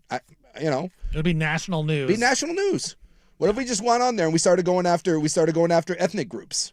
What if we just had a F the racial slur? It would be more than just, whatever. But for whatever reason, when it comes to that religion and that university, it's open game. Again, a Duke basketball player made up a story, 100% made up a story about BYU fans calling her the N-word. It was made up. It was proven that it was made up by her grandmother. Total farce. Dawn Staley canceled a game that had nothing to do with her. South Carolina canceled a basketball game with BYU because she said she didn't feel safe playing against that university. And even after it was found 100% to be made up and a lie, no apology, no nothing. Just nothing happened. Like that university just has, there's no repercussion. You can do whatever you want, make up whatever you want, say whatever you want, and it just nothing counts. And I think it's absolutely ridiculous. I don't know what it is about that and that university and that religion where they don't get the same kind of protections that every other group does. Well, I think what it is there's a lot to make fun of that could be funny, like you were saying. Yeah, the underwear and the wives. There's a lot of stuff there that is different than other religions, or at least is just more low-hanging fruit than other religions. Yeah. But then you get dumb college kids who just simplify it down to just the religion, and it's just not. Yeah. There's a difference, but I don't know. That clean living, a lot of hate for that clean living over there. Yeah, it's so weird. Not me. I love it. As a matter of fact, I talked to, what do you call them, the bishops? The bishops, yeah. Talked to a bishop the other day about maybe, I don't know. I will say that taking my life to the next level. I think it's my dog. I think my dog needs saving. But in the last month or two, I've been stopped 3 times by missionaries walking my dog. Oh, yeah? Yeah. And then I have to do I went to BYU. And they're like, oh, and I'm like, yeah, we're gone. I have to politely explain that I'm not interested. I know the tale. And this is coming from a godless heathen that still defends that place.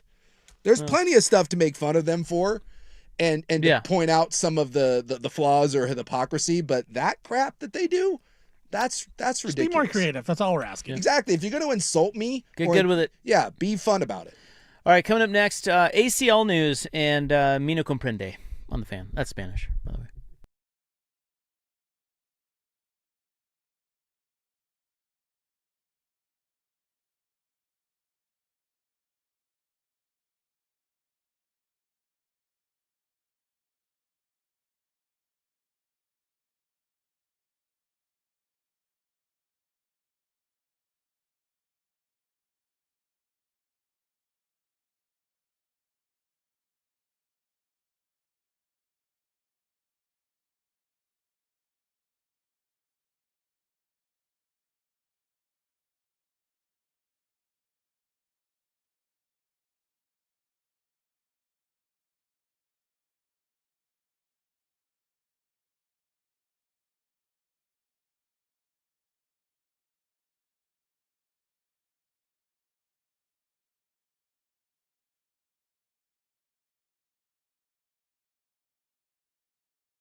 All right, real quick before we get to in the news, we've got ACL news, big ACL news out there, as Lindsey Vonn is at the Olympics and is skiing on a completely torn ACL. Yeah, you were gone, so I don't know if you saw it, but a week before, so about maybe 8 to 10 days ago, on her last training run in Switzerland, she got airlifted out of there, and turns out she tore her ACL, and she said she was going to ski, and everyone was like, you can't be serious. And then she released a video today of her training.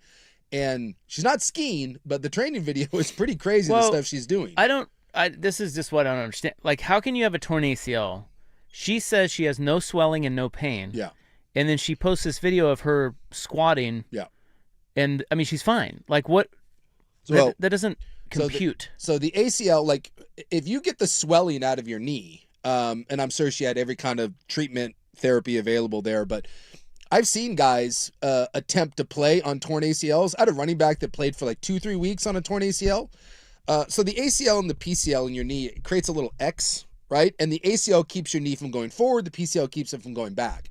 And if you have a knee brace and it stabilizes it, like, and there's no pain, you can play through torn ligaments in the knee. You run the risk of serious injury because the knee's unstable. But in skiing, I'm guessing because there's probably not a lot of cutting. As long as you brace it. Well, she's done this before. Yeah. And she blew it out. Yes. Like, she tried skiing on the other one with a torn ACL, and she...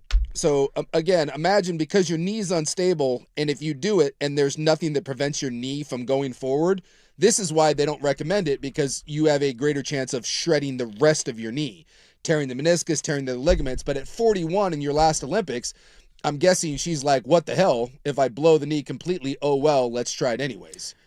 Well, Phillip Rivers tried it in the playoffs. Yeah. Way back when. Yeah. He had a torn ACL. He played. Yeah.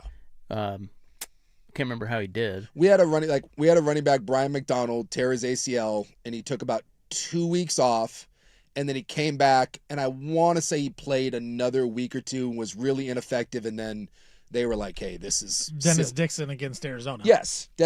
Same sort of stuff. So yeah, he kept playing and then went down. Because it blew out. Yeah. So Dan Gable did it too. You know Dan Gable, the wrestler. famous wrestler. Yep. He blew out his he had a torn ACL in January of 1972, and he refused to have surgery because he was training for the Olympics, and he won the gold medal in August. It's nuts. Yeah.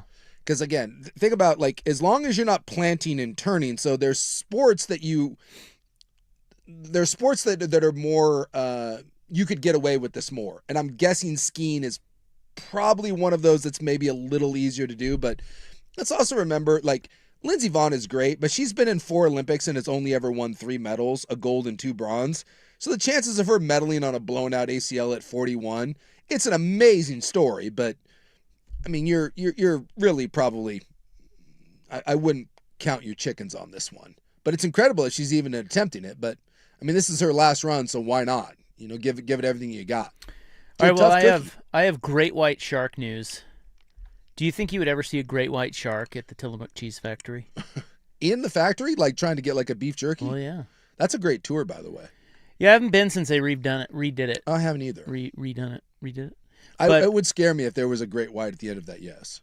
Yeah, it'd be kind of weird, wouldn't it? I wouldn't like that. Hey. I'm kind of scared of great whites. Great white sighting in Tillamook. I don't like that. That's next on In the News, but first here's Stephen with SportsCenter. Now, from the George McCoy and Warren Allen Sports Desk, a SportsCenter update on the Fan Sports Network, 105.1 FM and 1080 AM. First on the Fan, NBA trade deadline has come and gone, and the Trailblazers did not make another move after getting Vít Krejci a couple days ago. So next up for them is a game against the Memphis Grizzlies tomorrow, and head coach Thiago Splitter said that All-Star Denny Avdija will not play, but point guard Scoot Henderson will make his season debut, and he will be active against the Memphis Grizzlies. The Pacers, they did make a splash at the deadline. They traded for Clippers center Ivica Zubac. Clippers will be receiving Benedict Mathurin, Isaiah Jackson, 2 first-round picks, and 1 second-round pick. Pacers have a terrible 13-38 record this year, but they are definitely planning for next year when Tyrese Halliburton can come back after that torn Achilles he suffered in Game 7 of the NBA Finals a season ago. The team that won that Finals, the Thunder, their star Shai Gilgeous-Alexander, he sustained an abdominal injury. He'll be out at least through the All-Star break. Thunder will then reevaluate SGA after the break, but he will miss the next at least 4 games, maybe more, with that abdominal injury. NFL announced that the 49ers versus the Rams game will be the game down in Melbourne next year. NFL's playing 9 international games, but this will be the first one down in Australia for the NFC West battle. And the SEC conference announced that today that it distributed a record total of $1.03 billion in revenue to its 16 member schools for last fiscal year. They distributed an average of $72.4 million to each member. That's a $200 million increase from a season ago in revenue. For more sports scores and stories in 30 minutes, I'm Stephen Vaughn from the George McCoy at Warren Allen Sports Desk. Hurt, missing work, insurance companies acting like jerks, don't call your mom. Call George McCoy at warrenallen.com. Your home for the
Fooled you there, didn't I? See, I'm back. You always know when I'm back because I play that. I love to play that. I think you sound really good Do what I on can. Eminence Front. This is the background tune here. The Who. Yeah, it's The Who, man. Great tune. But all I can ever think of now is Severance, the show, because they played that on one of the episodes. And, Yeah, and then like 9 years from now, we'll get the second season of that. yeah, I guess it'll be the third season. Third season, yeah. Apparently, no one knows what's going on with that. No. I hate when shows do that. I got into, God, what was that one? It was on Apple TV about the... Pluribus? Pluribus, yeah. Really liked that, and then it ended, and the guy's like, I'm in no hurry to make the second season. So you're like, cool. See you in 4 years. Well, that ended with certainly the idea that it would continue. Yes. And they will do it. He just, the writer says that he hasn't started. He has no idea where it's going to go. And he said he's in no hurry. And you're just like, oh my God, that will be a 3-year break. And it just kills all the momentum. Yeah. I mean, we're not all George R.R. Martin. No. Just hammering him out. Even some of that comes to a grinding halt. Look Well, at, that was I was joking because he still hasn't. I think he still hasn't finished. Right. Yeah. All right. It is Feb 5. But he had like 7 of those, so give him some credit at least. No, I don't think so. No. I don't think so at all. No. The only thing I care about is the show, and it just. Yeah. As soon as they got to the end of it, That's his fault. I blame him. It is Feb 5, 2026. It's time for In the News. I'm your newsman. Hello, thank you. Thank you so much. It is brought to you by the Advocates, injury attorneys at advocateslaw.com. Today, you're going to love this. It is National Fart Day. Oh, who doesn't love a good fart? Yeah, I ripped one on my wife this morning. Smelling your own brand, She huh? loved it. I'm sure she was thrilled. You ever just get one of those, like, what's wrong with you? Hey, I gotta out her. Yeah. I've told you this many times that I've only really heard her fart a couple of times. I know, Like, it's kind of, that she does blows my not. mind. Yeah, she does not. She keeps it secret. That's right. Although she does not hesitate to tell me about any bowel movement, which I find. It's a weird line of And demarcation. she knows that I there. don't like that, but she does it anyway. Anyway, I heard her walk fart the other day. Oh, really? Yeah. And was she, It was great. And was she aware? was terrified. Yes, because I heard it, and I looked at her. I was like, "What?" I was like, "This is unusual." She was so embarrassed. It was great. This was in Mexico. A nice little Good times. fart bonding moment there. Good times. It is also World Nutella Day. Oh, is it Nutella? I don't think it's Nutella? It's Nutella. I thought it was Nutella. Is it Nutella? I don't know. I think it's Nutella, isn't I thought it was Nutella. Is it I Nutella? think it's Nutella. Nutella makes more sense though. Yeah, because it's made from nuts, right? Right. Yeah, it's that gross chocolate spread that everybody pretends to like. Yeah, it's N-U-T. Is that not Nutella? It's Nutella? I've always said it's Nutella, but I don't know. I don't know. All right, time I to- didn't invent it. Yeah. According to internet, new, yeah, N-O-O. Nutella, yeah. Or is that's no-tella? N-O-O is new. New. Like New. moo. Yeah, all right. Nutella. I've been saying it wrong this whole time. You sure have. Who eats Nutella? My wife likes it. Really? Yeah. Yeah, no time for that. Oh, My I kids know. like it. I think it's big in Italy, isn't it? Couldn't tell you, man. It was big over there. When I was in Italy, I don't remember seeing it a bunch. Yeah, they have it over there. I think that started over there. Well, anyway, farts and Nutella. Ha! What a day. Bingo card. Along those lines, is there anything Dookie can't do? It's odd, but okay. I mean, you may say, well, yeah, there's probably a lot of things. Sure. But I'm talking of curing cancer. Oh, I thought you were talking about maybe the bear poop beer. I'm sorry, what? While you were gone, Breakside for the Super Bowl, there's a bear scat beer where they took bear poop and they made a beer out of it. Oh, I thought maybe that's where you were going with this. nope. So poop can cure cancer? Yeah, one ki- person's waste could be another shot at fighting cancer. All right, talk to me. Well, I saw the one Spanish bro. He supposedly is on the verge of curing pancreatic cancer, but I don't think he was using poo to do it. Well, this idea is gaining momentum in cancer care. Researchers are testing fecal microbiota or whatever. Sure. Transplants as a way of changing the gut's microbes. This could help treatments such as immunotherapy work better, and it could even especially It could be especially significant for hard-to-reach cancers. These fecal how am I doing? You're doing great. It's like you haven't missed a beat since being back. These fecal microbiota. Okay. How about you just say the fecal bacteria? Could also help deliver long-lasting benefits for more patients. So it's a fecal transplant. So they take they take my poo and they give me someone else's poo. They basically you introduce different gut microbes. So we could share poo? Is that what we're doing? Well, I don't want to share it. I want to get rid of mine. You can have mine, but you probably don't want mine if I have cancer. Well, that's true. So you have cancer, so you take my healthy poo. Correct. And my healthy poo cures or helps with your cancer? Apparently so. Well, I'll be damned. So it's like a bone marrow transplant, but instead of that, it's poo. All right. It is most often delivered through a colonoscopy, though it could be through a tube passed through the nose into the stomach. Oh. Ew. I'd rather have the colonoscopy. Yeah, I know. Because they're already in there anyway. You would think that, right? Like, that seems like an easier was way. That hand movement? Yeah, to get them in there. Like, whoop. I don't want the poo through my nose. No. Right in the butt? That's gross. Yeah, you're already down there. Now, more recently, they say some transplants have been delivered in swallowable capsules. How about that? Yeah. That's wild. That seems a bit rough. But Man, yeah, I look, tell you. if you got cancer, what's a little swallowing of poo, right? I Right. mean, you got I'd do bigger. that. You got bigger fish to fry at that point. Well, we have a tagged great white shark who has been pinged in Tillamook. Careful out there. Yeah. He's a 16. She is a 16-footer named Kara. That bitch. Or Kara. Last tracked January 29th near Tillamook Bay. How about that? Yeah, it's great white, dude. Yeah, it's. Although, do people really go out there? Like, is there a lot of surfing out there in Tillamook? In the bay? I'm guessing not. Yeah, right. I mean, I don't know how many people are frolicking this time of the year out in that water. It seems a bit frigid, but still. Would you go out there? Like, if I just gave you a small amount of money? Yeah. No. You wouldn't? No. What if I upped it to, Nah, man, I'm good. mid-level amount of money? I told you a number of years ago when I was in Massachusetts. What is that? Cape Cod? They had, like a month before I got there, someone died from a shark attack. Great white. And there's a sign on the beach that said, great whites in the area. Someone just died, and morons were out there splashing around. Yeah, they don't care. On their Daffy Duck raft. The odds are good. I'm like, are you kidding me? Somebody No. just got... I mean, what are the odds of 2 in a row? Well, it's still out there. They're telling you they've pinged that bitch Karen, or Kara, whatever the hell her name is. Kara. She's out there, and you're like, well, let's go see if we can find... No. She doesn't come to my door. Why should I go to her living room? We're good. Yeah, so she was one of 6 large adult white sharks tagged in October along the southern California coast. So she is all the way... Boy, she came a long way. Yeah. She's all the way up here. I'm gonna let her be. I respect her privacy. So they come up here and they get... on. Well, no, they come up here and feed on our seals and sea lions and such. And that's the other one. Like, you're out there in your Daffy Duck raft, and guess what you look like? Well, yeah. That's why the shark bites you. Yeah. He doesn't bite you because you're Big Sook. He bites you because you look like a seal. Yes.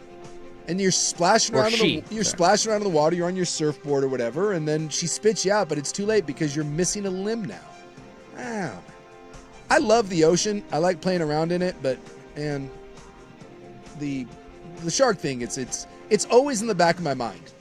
I don't know why, but ever since I had my near fatal shark attack, and that was me getting hit by a telephone pole in Bali, I can't help it. All I think about now when I'm out in the water is how scary that was. And all that was a big piece of wood hitting me. But in that brief moment, I thought I was dying from a shark attack. I've never been the same since. Now, according to this expert here in this story, they say these sharks are not out to get us. They have been honing their skills as predators for 400 million years, and they're really good at it. We're just not on their menu. No, but they like to taste us, apparently. The sharks are incredibly discerning, and they know what they want. Yeah, and they still bite us. They generally do not pose a danger to humans. See, I don't buy that for 1 second. The only fatality of the 31 documented shark attacks off the Oregon coast happened in 1975 when a California couple's boat capsized 200 miles northwest of Astoria and then Chomp, chomp. I feel like when the shark bites us, it's the equivalent of me poking something with a stick. That's their poking of the stick, and I don't want to be poked with a shark stick. Well, don't go in the water. Yeah. Or I stay in the That shallows. would be my advice. I stay in the shallows. I'll do some boogie boarding. It's better in there. I can stand up if I have to. We have a measles outbreak, guys. I saw this. It's just, God, it's embarrassing. It's in my neck of the woods, too. Ridgefield. Yeah.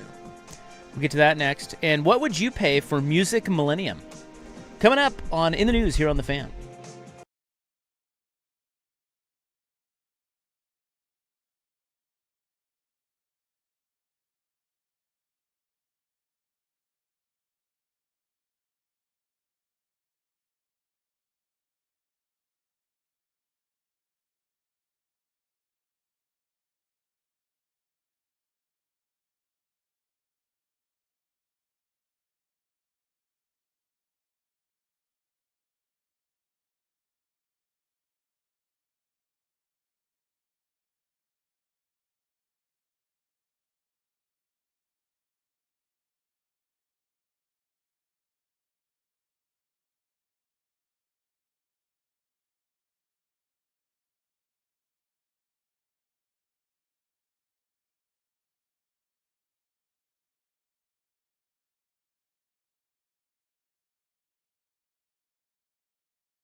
Yeah, someone pointed something out that did slip by us. Something slipped by us? It's never happened. It doesn't usually happen, but today it did. And so this is the first time for everything, I suppose. But in this instance, he did point out, we were talking about the great white shark attacks of Oregon. Yeah. There have been 31. Yeah. And only one has ended in fatality. Well, it was 200 miles north of Astoria, which means it's Washington. And the people that died were from California. So how have they managed to make that an Oregon shark attack? Interesting. That's a great point. Yeah, I don't know how that all came to be. I don't know. Anyway, we're left with more questions than answers. This is one of those news stories that they just have to somehow relate back to us. I guess so. You know, whenever there's like tragedy, like how it affects you locally. Well, maybe they started in Oregon or something. Yes. The shark identifies as an Oregonian. But I feel like know. that shark attack should be chalked up to Washington. Yes. And it was a Californian, unfortunately. So how is that? Yeah, I don't know. Well, good catch there, sir. Astute point. This is in the news, February 5, 2026. We do have a measles outbreak up there in Ridgefield, Washington, up in your neck of the woods. I love that measles are on the comeback. Yeah. Can't wait for polio to start making the rounds. Well, this case was reported January 23rd after an adult contracted measles while traveling to an area experiencing an outbreak. On February 3rd, Clark County reported 6 additional cases involving 1 adult and 5 kids. They said all the new cases are connected to the original infection and that the transmission occurred in private spaces. However, health officials said the initial patient may have exposed others to the virus while contagious in 2 public locations. One is Ridgefield High School, Right. January 14th through 16th, where you like to hang out, I like to go up there from time to time, see what's up. See and the haps. Vancouver Clinic in Ridgefield Also where I like to hang out. on January 21st Yeah. from 4 to 9 p.m. We're doing great. Extremely contagious measles, if you haven't been I'd vaccinated. love to see that we've gotten so dumb that we're just reintroducing disease back into the population. Awesome. That is how dumb we That are. is how dumb we are. Chase. How much would you pay for Music Millennium, now for sale Yeah. after 42 years? Terry Courier, who has owned and operated Music Millennium, right across from Laurelhurst Market, by the way. He's the one that started the Keep Portland Weird. Yeah? Yeah. Is that his bit? Yeah, it was painted on the side of the building there. That was, and some people say he stole it from Austin, but he was kind of the guy that started he's not kind of the guy. He's the one that started the Keep Portland Weird. Well, he's owned it for 42 years. He's looking for a successor. In a message shared on Music Millennium's social media accounts, Courier wrote, he's looking to sell the store and possibly the building. Yeah. Or sell the business separately and execute a long-term lease with the new owner. You in? No. You want to buy Music Millennium? I don't have the passion for the vinyl, but I do think it's awesome that he wants to make sure that goes to someone that will keep that thing going for another 30 or 40 years. Well, it's a Portland staple. Well, and stuff like that. Like, that's what makes cities and neighborhoods is unique places like that. And I hope that thing stays standing. He did say, too, by the way, that last year was the best year they've ever had. That people are... Are buying turntables in there. Yeah, going back to it, so... Everyone that Nice. knows that guy says, by the way, super cool dude. Yeah, he started as the general manager there in 1984. Yeah. So, that's cool. And I They like used to have one in Northwest, but it's now a restaurant, right? I don't know. Didn't they have 2? Couldn't tell you. I went in there looking for records, and all I did was drink. Do you have a good, piece of whitefish or something? What kind of restaurant is it? Is that... I think it's called, Fireside or... I don't know, something like that. I don't get out much anymore. More of a homebody now. When I but do, I go to Mexico. You can do worse. By the way, this picture they have of Terry is badass. Look at this dude. Seen this guy? That's it. I mean, that looks like it's from the 80s. But Yeah, that's still look pretty at that fit. mustache. Is he rocking some Dahmer glasses A there? kind Little of, but bit? he's got the kind of the Bob Ross going. He's got a white man fro happening. What a stud that guy is. God. Well, it's a great store. Maybe somebody will buy it. It's not going to be Big Souk. No, I'm a little short. He did say, I read that article, said he already had 10 people reach out. He just wants to make sure it goes to the right person. I think Joey Harrington will buy it. I could see Joey doing something like that. Pulling I could not. a community sort of, buying it for the sake of the community. No, he wouldn't do that. But that's the sort of business that Joey would say needs to be in Portland. Joey's Portland through and through. Well, I know. I see him on the Portland commercials all the time. Yeah. Guy loves the city. There's only a handful of people you can put on the Portland. There's several different campaigns. You know, like Portland. We love Portland campaigns. Yeah. And there's only a handful of people you can put on them, and Joey's one. Well, and Joey's one of them. And he's handsome too. Well, and he's wholesome and handsome, and yeah. I mean, what's not to love? And he's a Portland guy through and through. Absolutely. He's coming on tomorrow. Yeah. I'm gonna tell him he needs to buy Music Millennium. Somebody will tell you no, but let's guilt him into it. He's got money. What do you think that goes for? That's a good question. I don't know. What would that go for? I mean, it is a cool store. Yeah.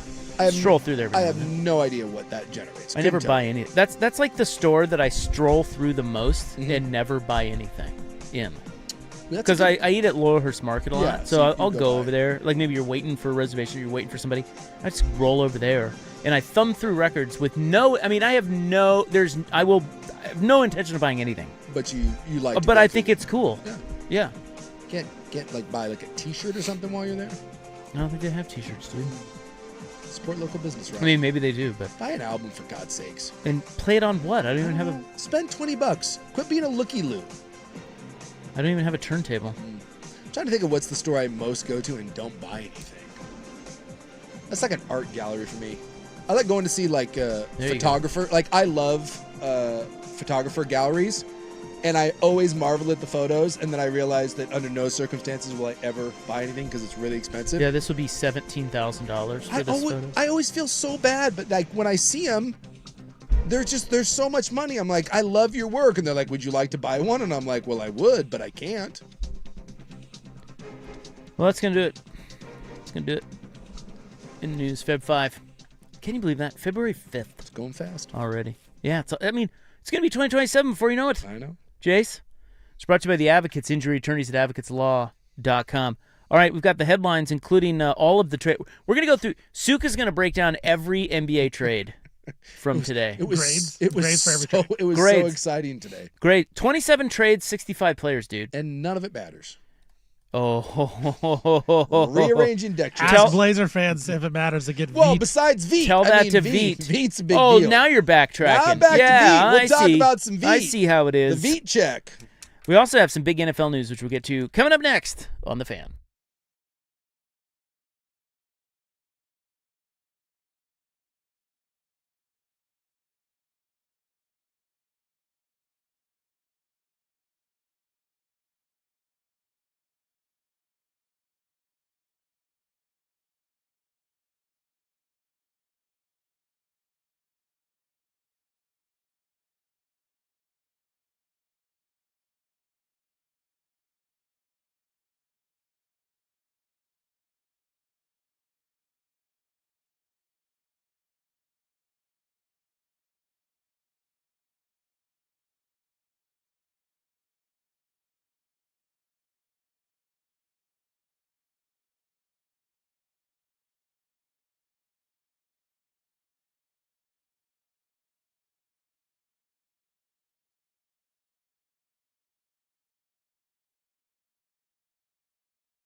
Now, from the George McCoy and Warren Allen Sports Desk, a Sports Center update on the Fan Sports Network, 105.1 FM and 1080 AM. This update brought to you by Mountaintop Metal Roofing. No maintenance, energy efficient, fire resistant, and a lifetime warranty. Do it once, do it right. Visit mountaintopmetalroofing.com. First on the Fan, NBA trade deadline has come and gone. Trailblazers did not make a move today. So next up for them is a game against the Memphis Grizzlies tomorrow. And head coach Thiago Splitter says Denny Avdia probably not going to play. But good news, point guard Scoot Henderson should be active and should make his debut tomorrow against Memphis. Pacers did make a splash. They traded for Clippers center Ivica Zubac. The Clippers will be receiving Benedict Mather and Isaiah Jackson, 2 first-round picks and a second-round pick. Pacers 13-38 on the season, but making moves. So when Tyrese Halliburton comes back healthy next year, they can try to be a contender once again. Thunder MVP Shai Gilgeous-Alexander, he sustained an abdominal injury, and he will be out through at least the All-Star break. Thunder will then reevaluate SGA, but that means he'll miss at least the next 4 games for the Thunder. NFL announced today that the 49ers and Rams will be the game down in Melbourne next year. NFL's playing 9 international games, and this will be the first regular season game down in Australia in the NFC West battle. And the SEC Conference announced that they got $1.03 billion in revenue last fiscal year, and they will be distributing it to all 16 member schools of average of $72.4 million to those schools. For more sports scores and stories in 30 minutes, I'm Stephen Vaughn from the George McCoy at Warren Allen Sports Desk. Hurt, missy work. Insurance companies acting like jerks. Don't call your mom. Call George McCoy at WarrenAllen.com. Recruiting.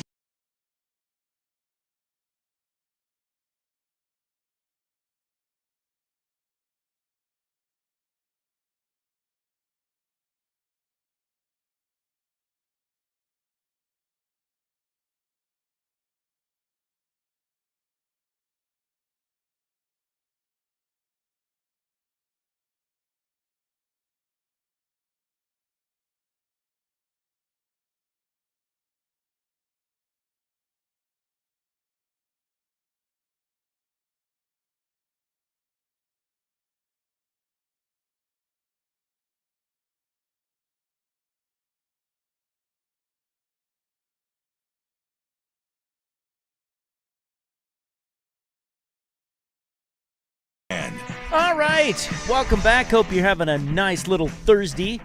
Your sportsmen back together again. My name is Isaac. I'm back from Mexico. Big Suk Sweat over there. Look at him. Oh, you missed while you were gone. The Timbers. Yeah. Yeah, you missed the big Timbers announcement. We forgot to mention that. So the Timbers are now on the Fan? Yes. Wow. As you can see by the big flag. Yeah. We had Timber Joey in here and everything. Is that right? Yeah. Did he bring his chainsaw and cut some? He did bring his chainsaw, but no, he did not. I was allowed to handle the chainsaw, but I was not allowed to turn it on. Why didn't he cut up a block for us? Well, I think you'd have and to sign it. It's quite big to bring in the log. We have a mini. We got a big studio. There's like a mini coaster in there. Let's do this right. Yeah. Timbers? Yeah. I hear they're sending us jerseys too. That's the rumor. Last time they gave me a jersey, it fit on me like I was a 2-year-old. Like I looked like fat guy in little coat. Swag wore his. Swag still has his. I think I still have mine, but my kids wear it. It fits my son. Why do they think that everyone is small like soccer players? It's the European fit, man. I don't know what to tell you. Those Euros. Well, it's nice to have the Timbers. I mean, that's great. Yes, home of the Timbers now. Are they in season? Getting ready to start. Okay. They're down in training right now in Palm Springs. Most importantly, will they be kicking us off the air for any of their games? Unfortunately, no. Damn it. Sorry. Come on, Timbers. They'll be on 1080 when they conflict with this program. Well, that's cool. I didn't even where were they? Don't answer that. Again, yeah, whatever. You're doing great. I mean, you know. Yeah. You know. So coming up, Talking Wood now though. Is that a new show? Yeah, I think. Patrick Harris. All right. Yeah, I think he wants to come because we're at Kells tomorrow, and he asked if he could come by like in the 3:00 hour to promote his new show. Great. Yeah, he's Talking Wood. That's awesome. When's his show? I want to say Tuesday nights. Yeah, Tuesday nights after ours. Okay. So we may get Patrick tomorrow to promote. Great. I don't think they're calling it Talking Wood, but it It's should be Timbers Talkin' Wood. Fan, I believe. That's ridiculous. I'm calling it Talking Wood. Wait, the show is called Timbers Fan? Is that what you're saying? I'm pretty sure that's what I saw. Yeah. It's him and Jake Zivin, who is the head play-by-play man for Apple TV. Yeah. Okay. Well, I know that Patrick really loves the Timbers. Yes. And he's a big soccer guy. So that's great. I will only refer to it as Talking Wood. God, the fan is just taking over. We're blowing up. My God. Can the WNBA be far away? You are not kidding. I want to talk wood and fire. Firewood, let's go. Well, coming up here, I've got Tales from Mexico. I do want to read about. I just opened up my phone and there's that dong injection story. Yeah. So I'm gonna get caught up in that. I much to my chagrin. Yeah, so we're gonna talk about it. Who would have thought that penis injections help you when it comes to ski jumping? But apparently it does. We also farther. We lost a legend while I was away, and I'm hoping you discussed it. And we have. Who did we lose? Maybe you didn't discuss it. I don't know if we did. You should have. Huh. We also have death at Olive Garden. Ooh. Oh, did you see this story? No. Someone died in an Olive Garden? Yes. Oh. Bro, wait till you hear how. Too many breadsticks? It is the most stunning death that I have heard about in a long time. Boy, that's saying something. How it went down. When you're there, It's you're very family, sad. and apparently you die. It's very sad. But anyway, we'll get to that coming up in the club. Next segment, Tom Brady is under fire. Mm-hmm. Tom's braids. Yeah. And we'll tell you why. People aren't happy. Some people aren't happy. I could care less, but I don't think you care either. No, but there are some people affiliated with the great Patriot way that are having a problem with Tom's braids. Anyway, headlines. We've got the NBA trade deadline coming and going today, and the Blazers, believe it or not, they did not get Giannis. No, they did not. But they got Veet, and that's all you need. It isn't all you need, but it is very adorable how fans try to talk themselves into possibly having a shot at Giannis. It turns out that nothing of what the Blazers offered did the Bucks care about, nor would Giannis even have re-signed here if you did trade for him. So you struck out there, but you're right. You did get Veet.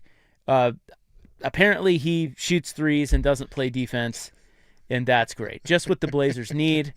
So he will all in all, a win. He will stand in a corner and he will launch threes. What are you saying? All the players on the Blazers don't have value? Come on. Well, I've apparently watched Caleb Love play. Apparently the Bucks don't think anything that you have has much value. But the worst report is that Giannis had no interest whatsoever in coming here and will not resign. Which That hurt a little I am stunned. That hurt as if you thought, oh yeah, Giannis was clamoring to come here. He loves Drew Holiday. And Like, Damian what Lillard, and world do you people live It in? works so well in Milwaukee. He's friends with those guys. Yeah, what are you talking about? I love it here. You guys are so effing cute. So he's not going anywhere. The Bucks didn't trade him. You know, the biggest trade today was Zubac. Yeah. He goes to Indiana. And he got more. Zubac going to the Pacers went for more than Anthony Davis did. That is just absolutely bizarre. I'm seriously. We talked about that. We were gone. That will go down as the all-time greatest blunder, fumbling of the bag. You traded Luka Doncic at this point for 2 really crappy first-round picks and Chris Middleton. Like, that's what you got if you're the Dallas Mavericks. Yeah. It's unbelievable. It makes the Luka trade, even worse. 1 year later, and Davis is already gone. He goes to the Wizards I saw for this some reason. Yeah. Well, I guess they're gonna, that graveyard. They're going to try to be competitive now, I suppose. I always love that. Try to be competitive. Yeah. Okay. Utah kind of did this too. Nice. Utah can't tank well enough, and so they're just like, whatever. Isn't the whole idea to try to be competitive? I mean, shouldn't most teams be? I mean, well, but like this league. the Wizards and the Jazz have tanked for so many years, and it just doesn't work. So they finally were like, all right, we're done tanking. Just try to piece together something. Well, anyway, the Trae Young-Anthony Davis combo cannot be stopped Also, if they were to ever play together. Also, to realize that Memphis, who is in the midst of a total teardown, all they wanted was 1 first for Ja Morant, and no one was willing to give it up. Ja Morant at this point is untradeable. So he's just a bonehead, right? Yes. Like, I mean, we know he's a good player, Yes. but Yeah, he just nobody wants to no deal one with wants that to. crap. Yes. Would you? Not even Blazer fan wants him. Now that's saying something. If you would have gone back and you looked at the first 2 years of his career and said that no one will give up a first-round pick for Ja Morant, that is a shocking fall from grace. Because he was great. In fact, if I'm not mistaken, he might have been a second-team All-NBA guy. Yeah, he was in the MVP running there Yeah. for a bit, wasn't he? Yeah, And the now- Grizzlies had the second pick, drafted him, and then they were right in the playoff race. Yeah. Like that next year. What, 3 years ago, they had the second best record. Was it 2 or 3 years ago? They had the second best record in the West. 2 seed, yeah. And like a loaded, young, talented roster. And now, what, Bane gone, Triple J gone. And the only reason Morant's not gone is because no one wants him. Hey, I read that the Blazers were in on Triple J. They didn't get him either, did they? No, that was Utah that got him. They didn't want him anyways. Hey, the Yeah. Blazers were in on everybody. Come They on. were. That's the Neil O'Shea playbook right there. Hey, We're in on you everybody. know what? Don't get anyone. You know what? Oh, man. Really like the position that they're in. Love our assets. I think it's really sexy. Set ourselves up really well for the offseason. We're going to be fine. Plus, Scoot coming back and Dame next year. Look, that just that alone, that's two Scoot's extra back tomorrow. You're Yeah, fine. we're good. Yeah, you're fine. What are you talking about? Bro. Oh, good. A couple of NFL notes. They are saying that the Rams and Niners will be playing in Melbourne, Australia next year. Yes, sir. First ever game in Australia. Yeah, and they are, if you're wondering, 18 hours ahead. Yeah, it's a bit far. That's going to be wild. Yes. That would be like, I mean, when would that game be? So if they, like right now, it's the next day. So it's like noon over there. Yeah. Yeah. Ish. So if they played it, so we're going to be watching this game at like 10 at night, depending on when they play it, of course. But if they play it at like, 4 o'clock. Yeah, it's 8 in the morning in Perth It's right now. 8. Okay. Well, what is it in Melbourne? In Melbourne? 8 in the morning, probably.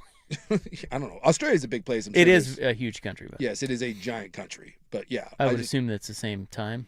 I'll look at you at Melbourne. They have different times. Yeah, they have probably different do. time zones. Yeah, it's an enormous place. They don't have one time zone. Yeah. Well, yeah. Well, then why did you give us Perth? Because I just looked up. They're playing in Melbourne, not Perth. I just Idiot. looked up the time in Australia, and that was the first one that got me. All right, it is 12 p.m. Yeah, it's like I said, the it's next noon. day Okay, so that in means February. Yeah, so that means it's February 6th. over February there. 6th, Friday. So we will be watching that game at night. It's not like when we wake up and watch the Dublin game in the morning. Yeah. This will be an overnight game. Yeah. And I think that's kind of stupid. Well, I'm assuming they're going to have to do some sort of bye week for these guys. Well, yeah. Dealing with that sort of Yeah, job. after they trap. So the Rams are giving up a home game, and it's Rams-Niners, by the way. Yeah, it's an awesome game. A huge game in the division, and I'm a little surprised they put that game over there. Yeah. I think Usually they just do That's like the worst part because those games are probably going to matter. Yes. Well, of course they're going to absolutely matter. will. Like going down to the end of the season, like it's going to matter who won in Melbourne. Well, look, the international games are no longer like throwaways. This is just going to become. There's 8 of them. They've already said that their goal is to get to 16, and everyone has to play one. So the international thing is coming. I mean, there's just they'll get more every year until eventually everyone plays one, and I just don't think this is the one you want. Of all the games you can get, this isn't the one you want. So the Cowboys are going to go play in Rio Yeah, they're in Brazil. next year, 2026. America's team going to Brazil. And then one injury note from the Super Bowl. We'll get into more Super Bowl talk tomorrow. Well, actually, coming up next we will. But we'll have a lot of it tomorrow. Seahawks safety Nick Emanwari rolled his ankle in practice. Yeah. And he's, of course, going to play. I mean, it's the freaking Super Bowl. Well, they just saw him. Yeah, But he was limping. Yeah, he was limping around, but they put him on the podium, so he's gonna go. But he will. It certainly is something to keep an eye on. That's yeah. I mean, those are. I mean, He is one of the. it's big, a tough injury to Yes. just yeah, nut up. suck it up. Yeah. And he is such a big deal for what they do because they basically just don't leave their nickel, and he has been a monster for them. So this is if he is limited, Tell you that what. would be a big story. Now, like I said, we'll have more Super Bowl talk tomorrow. I'm kind of getting excited about it. Are And I you? know a lot of people aren't. Yeah, I kind of am. Yeah. I think it's going to be a good game. I hope so. I have a sinking feeling that it won't be, but I want it. I want it to be. Just the more I dig into the game and actually look at some of the analytics and things, Seattle should roll in this game. We'll get to that tomorrow. But up next, why Tom Brady is under fire on The Fan.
So Tom Brady is under fire from some, not all, but some. One of his teammates is kind of threatening to expose him, and I'm not exactly sure what he's going to expose, but... I don't know about you, man, but I feel like, before I tell you why he's under fire, I feel like the Patriots dynasty is one of the most fascinating sports stories of my time.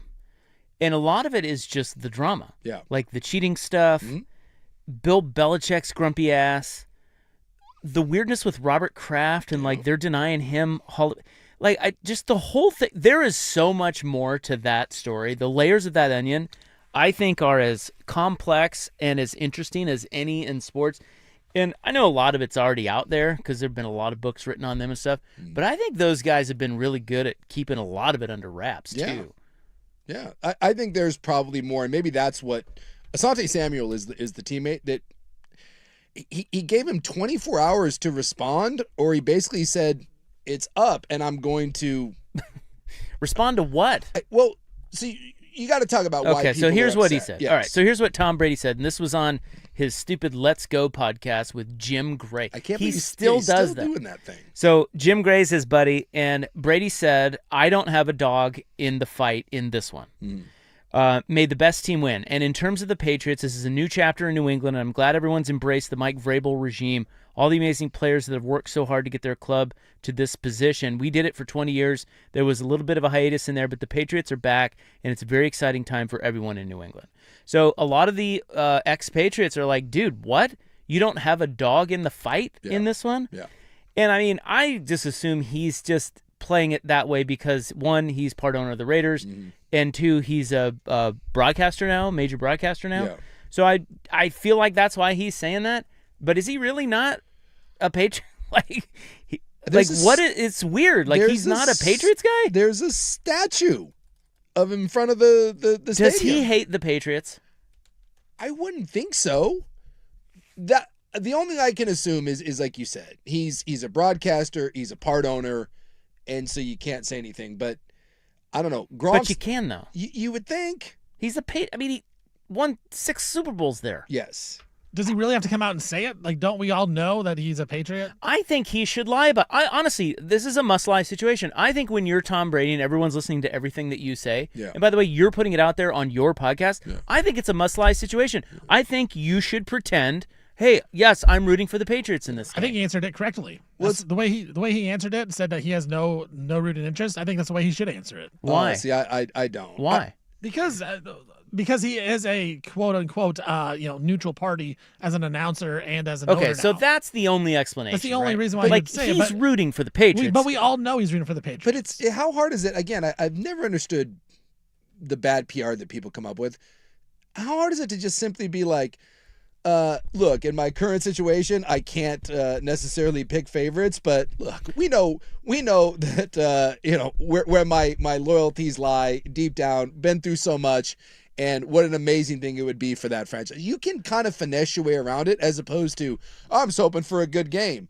But like Vince Wilfork's pissed about it. Gronk said something about it. Edelman said something about it. Asante Samuel, who won 2 there, who, by the way, he had Asante Samuel just the helmet catch, the David Tyree catch, like 2 plays before that, Eli Manning threw the ball directly to Asante Samuels and he dropped it. Like, he just catches that ball and it's right in his hands, and that Super Bowl's over. But he threatened Tom Brady. He said, like a Batman villain, he said, you have 23 hours to respond or it's up. I'm going to go ape-s about who you really are. He just, he kept tweeting him about how he's going to expose him. God, they're weird. Also, he said 23 hours instead of 24. Yeah. What's the deal with that that? about? Yeah. Does he not know there's he 24 said that hours in a day? he said he was jealous of Drake May. He said that how on earth are you not rooting for your teammate Mike Vrabel? And Well, I get that. now Now that part I get. I thought it was weird that respond. What is he? What is he saying? I don't know. He's like making Tom Brady come out and change his opinion apparently to satisfy Asante Samuel. Yeah, he's threatening him. Okay, Asante. I kind of want to know what he's going to expose. Yeah, I it's kind weird. of hope Brady doesn't come out and say anything because I want to see what He Samuel won't. says next. Brady won't. Brady's above all that crap. It does seem weird that you spent your 17 years there or whatever it was won 6 Super Bowls, went to 8, and you don't have a rooting interest. Look, if I was a Patriot fan, that would annoy me. Me a little too. bit. Portnoy, who's about as big a douche in the world. And by the way, I think he touches himself to the image of Tom Brady. Even he came out and was pretty pissy about Tom Brady and was like, hey, if he doesn't want to be a part of us, F him. Do you think Brady thinks it was all him? It's possible. Because he certainly doesn't. He and Belichick aren't tight. And him and Kraft supposedly had a little bit of a kerfuffle there at the end. I think I could see it. I mean, Brady may think that franchise sucks without me. Screw them. Well, and and he took pay cuts. Yes, right. The whole time to help them. Well, is there also a thing as if New England wins and Drake May wins, does that lessen? It's like, hey, you left, I won, and here we are a couple years later. You're right back in this. Does that somehow diminish? Like Kraft is the mastermind. Because I think that's what some people are. Santi Samuel is kind of throwing out there. Are you just jealous that they're back here without you, and you really should be on board? I do not recall someone. If you ask Joe Montana, who he was rooting for in the Super Bowl, I'm pretty sure Joe Montana would say the San Francisco 49ers. Doesn't Troy Aikman do a pretty good job of this? Yes. Talking about the Cowboys? Yes. Like he does. He's not like an outward Cowboy homer, but he cares, and he's a Cowboy, and he's always talking about how it's frustrating and they need to get better, and these are the ways to do it. I think a lot of people do. Like Bradshaw does this, Howie Long does it, Kurt Herbstreit does a nice job of it. You stay neutral and you can be critical, but your loyalties do. I mean, and we all know that. Like it's fine. Yes. It's not like, It is. Strange. We get it. It is. The weird. Patriots are fascinating, dude. Yeah. They really are. And I think Tom Brady is the most fascinating of all of them. Do you think Fox told him to say something like that because he is the #1 broadcast Possibly. team? Yeah, it's possible. And again, I think that's the easiest explanation here is that Brady just has been told to kind of ride the fence because he's an owner and a broadcaster. I thought at my first when I saw that I was like, oh, he must be doing the game, but he's not. It's NBC. It's Collinsworth and Tirico, so he's not calling the game. So. I mean, if he were calling the game, he couldn't say anything. Yeah, if he was calling the game, then that would make sense. But because when I first heard that, that's what I assumed. But it's not. So I mean, look, I get you're a broadcaster, but again, Troy Aikman has been doing this for a long time. I'm willing to guess Troy Aikman does not say when the Cowboys are playing in the Super Bowl that he doesn't have a dog in the fight. All right, well, that's kind of fun. I love Patriots drama. It does feel like if you had an organization to really dig in deep and you would find a lot of skeletons, I think that's the one. Yeah. That is definitely the one. And Brady may be a weird duck behind the scenes to some of those teammates. Maybe that's what Samuels is referring to. Well, they're an interesting case study because they won so much and just were so good, but they weren't star-studded for the most part. No, not really. And it seemed like they all freaking hated each other and resented each other. Yeah. The Patriot way. Well, and Bill made it hard because Bill's an unlikable old curmudgeon. Well, they're saying the same thing about Josh McDaniel right now. He's the same way. He's a giant. Listen to some of the stories about when he was the head coach at his 2 stops. That dude is a effing nightmare. Well, the Raiders quit on him. I was reading an article about Josh McDaniel today. They hate him. The Raiders quit on him. Yes. The Raiders were so undisciplined before he got there, and he came in, and there was one guy, I forget who it was like a backup quarterback. It wasn't Zappy. It was another one. Oh, it was Hoyer. Because Hoyer's been with them off and on for years, right? Yeah. And Hoyer was talking about how he was with the Raiders when they hired McDaniel, and he was like, oh, this is great. Yeah. I was with him in New England. He's going to bring the Patriot way, and this is exactly what the Raiders need. So he was all about it, but he said there was so little discipline with the Raiders that they could not handle what Josh McDaniels was bringing, even though Hoyer said, listen, guys, this is the best of the Patriots. You guys want to win. Yeah. This is the best of the Patriots without all the Bill Belichick grumpiness. Yeah. And yet they quit on him. Yeah. He was out of there in a year. Regardless of whatever you think of what New England built, I don't know if we'll see it again. That may be, I mean, even Kansas City, I mean, they're the only one that can come close to this. What they did for 20 years, I think will be unique in that sport. I don't know if it'll ever be duplicated. Here's a text that says, or he's so thankful for Seattle throwing it on the 1-yard line, he truly does like the Seahawks just as much as the Pats. Oh, I just want to see someone come out and try to spill some Tom Brady dirt. No one has the balls to do that. Yeah. Dude, Santi Samuel is a good player. Get crazy enough. Shut up about Tom's braids, dude. You don't want that fight. You got nothing to lose. Spill the tea. Let's go. You don't want that fight. That dude went off and left the Patriots and won another one. Yeah. for good measure. It's the ultimate FU, and maybe that's ultimately Brady's thing is, you mentioned it, the ego and all that. I'm above it. I went off and I went on my own. I can do it anywhere. Yeah, I've already made my statement. Yeah. Look, I won without your ass. That is the greatest statement that a player has ever made. Sure as hell was. And shut up the Belichick-Brady who's worth more debate. Absolutely. And so maybe there is an element that if New England wins this, does that lessen a little bit of it? I can see that. For someone as hyper-competitive as he is, I can see where deep down he doesn't want to see him win. You should still lie and say that you're rooting for him, though. That's what I think, too. But he didn't. SEC news is coming up next, but first, here is Steven with SportsCenter. Now, from the George McCoy and Warren Allen Sports Desk, a Sports Center update on the Fan Sports Network, 105.1 FM and 1080 AM. First on the Fan, NBA trade deadline has come and gone, as the deadline was today, and the Trailblazers did not make another move today. So next up for them is a game against the Grizzlies tomorrow. Head coach Tiago Splitter says Denny Avdia probably not going to play, but Scoot Henderson, the point guard, should be active and should make his season debut tomorrow night against the Grizz. Pacers did make a splash. They traded for Clippers center Ivica Zubac. Clippers will be receiving Benedict Mathurin, Isaiah Jackson, 2 first-round picks, and 1 second-round pick for Zubac. Pacers 13-38 on the year with one of the worst records. They are planning for the next season when Tyrese Halliburton come back healthy off his torn Achilles. MVP for the Thunder, Shai Gilgeous-Alexander, he sustained an abdominal injury, and he'll be out at least through the All-Star break because of the issue.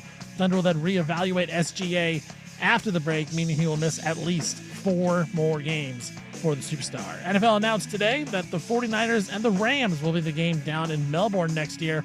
NFL's 9 international games, and this will be the first one down in Australia where the NFC West clash. And the SEC Conference announced today that it distributed a record total of $1.03 billion of revenue to its 16 member schools. The league distributed an average of $72.4 million to each member. For more sports scores and stories in 30 minutes, I'm Stephen Vaughn from the George McCoy at Warren Allen Sports Desk. Hurt and missing work. Insurance companies acting like jerks. Don't call your mom. Call George McCoy at warrenallen.com.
Yeah. Got a little SEC football news today.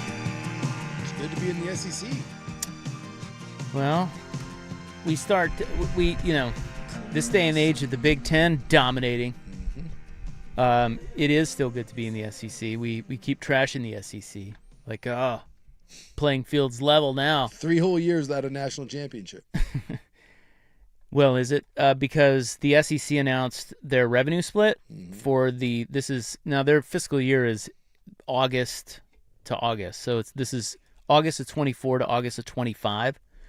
And they split up, they shot $72.4 million to each school. They split up $1 billion.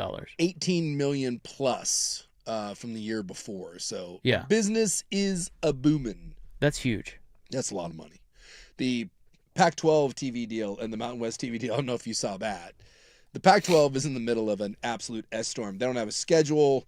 Apparently schools are already getting tired of the leadership there, and there's like some mutiny talk. Is that Teresa, what's her name? Teresa Gould. Teresa Gould, yeah. So the Pac-12 media deal, so 72, was it 72.3, 72.4? 72.4 million per school. Would you care to guess what the... 6. Yeah, it's 6. Yeah. The Mountain West, by the way, ended up going backwards. They're like 3 point something. So we're starting into the why didn't you two dumbasses just kind of partner together and try to come up with something better than 6 million, 6 and 3? Well, why didn't they? Oh, that's a longer story. Just demeasuring contest. And some of the Mountain West schools got tired of carrying the bottom Mountain West schools, and the Pac. They wanted to leave the real crappy, the New Mexico states of the world behind, and just the Pac-12 thinking they're better than everybody too. Yeah, I'm very confident. Yeah, right to the point where you found out you got $6 million. Bring back Kliavkov. Not good. Not good. Larry Scott still available? Do we know what the Big Ten paid out?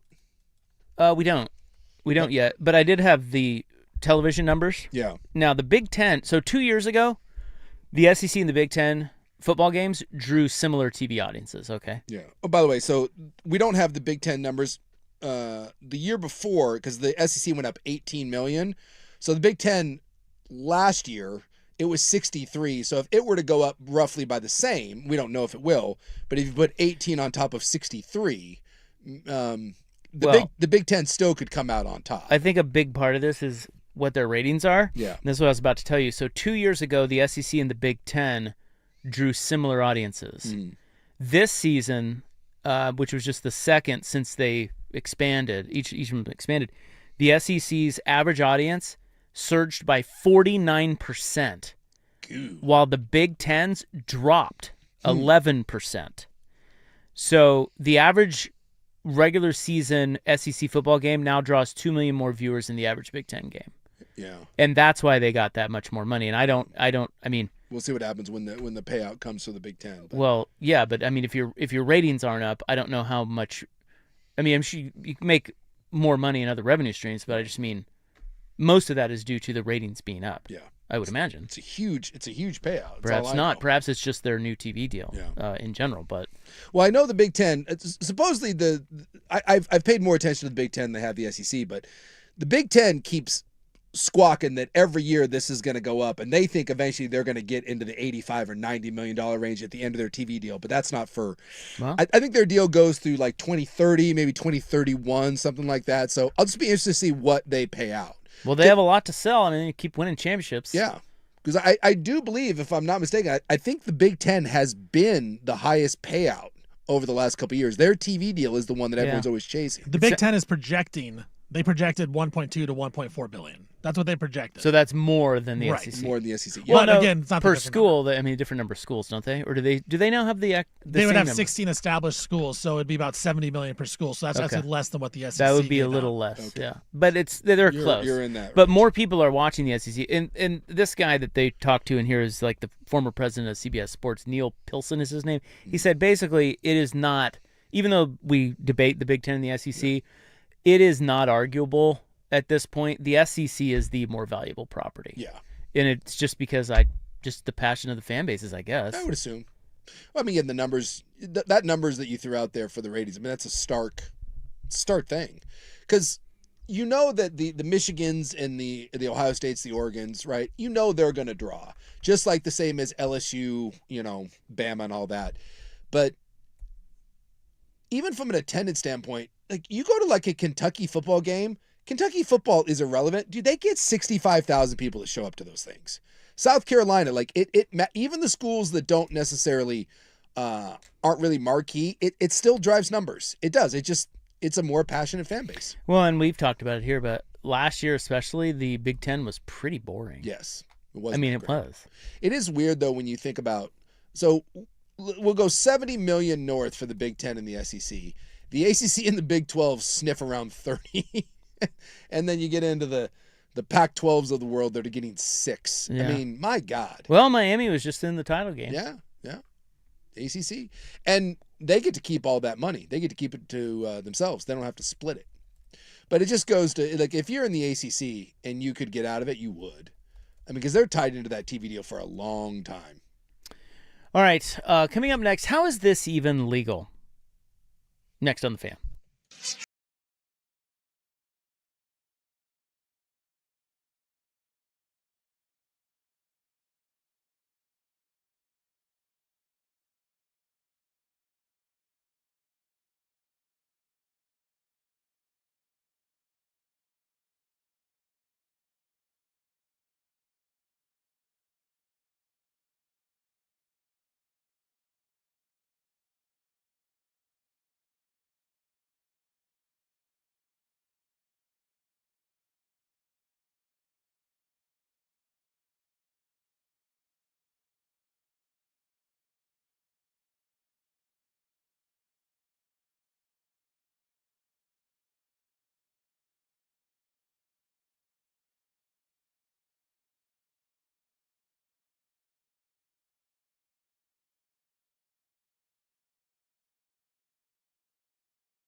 And for our final sports story tonight, we go to the world of tennis. That's right, a man's sport. Really? Well, you know. When he says manliness like short shorts and running around chasing a fuzzy ball. And screaming and crying like little babies. I know. They do have the most temperamental little bitches, don't they? They sure do. Yeah. But this is a wild one. I don't know how this is legal, but French tennis star Hugo Humbert. Oh, yeah, Hugo. He is in some hot water after bizarrely checking his phone during a pivotal moment of his match with a fellow countryman during round 2 of the Open in Montpellier. Some Open, I don't know. Okay. The world number 38, he was up 4-3 in the best of 7 decider and about to serve when he stopped the contest, walked over to his bag. He quickly rifles through his belongings, nonchalantly picked up his phone, put it back down, and then returned to play. Okay, I see it here. Okay, he lost the next 4 points and the match. Did he make a bet? Well, I mean, explain any of that to me. Maybe, I don't know, new phone, who this? Like, What does that mean? I don't know. Like, why would you? I don't know, maybe. Dude, that I'm watching the video here. I'm sorry. I can't really. That is sus. Emergency call from his wife. Hey, get home now. Okay, I'll take the rest of the match. Wouldn't you have a better way to? You would think. What is he doing? What's he? I don't know what he would. Does he see the odds? Maybe he's there probably checking. He's probably like, if you really want to go down the conspiracy theory road, it would be like, what do I need? What do you need me to do? So he was up. I don't know why they would text him that, but he was up 4-3. He was up 4-3 and lost the next 4 points. Now, I'm reading here. One fan said that his phone went off and he was turning it on silent. Okay. Oh, well, that's probably more logical. But still, I mean, come on. Are you even allowed to have, like, you can't check your phone during a match?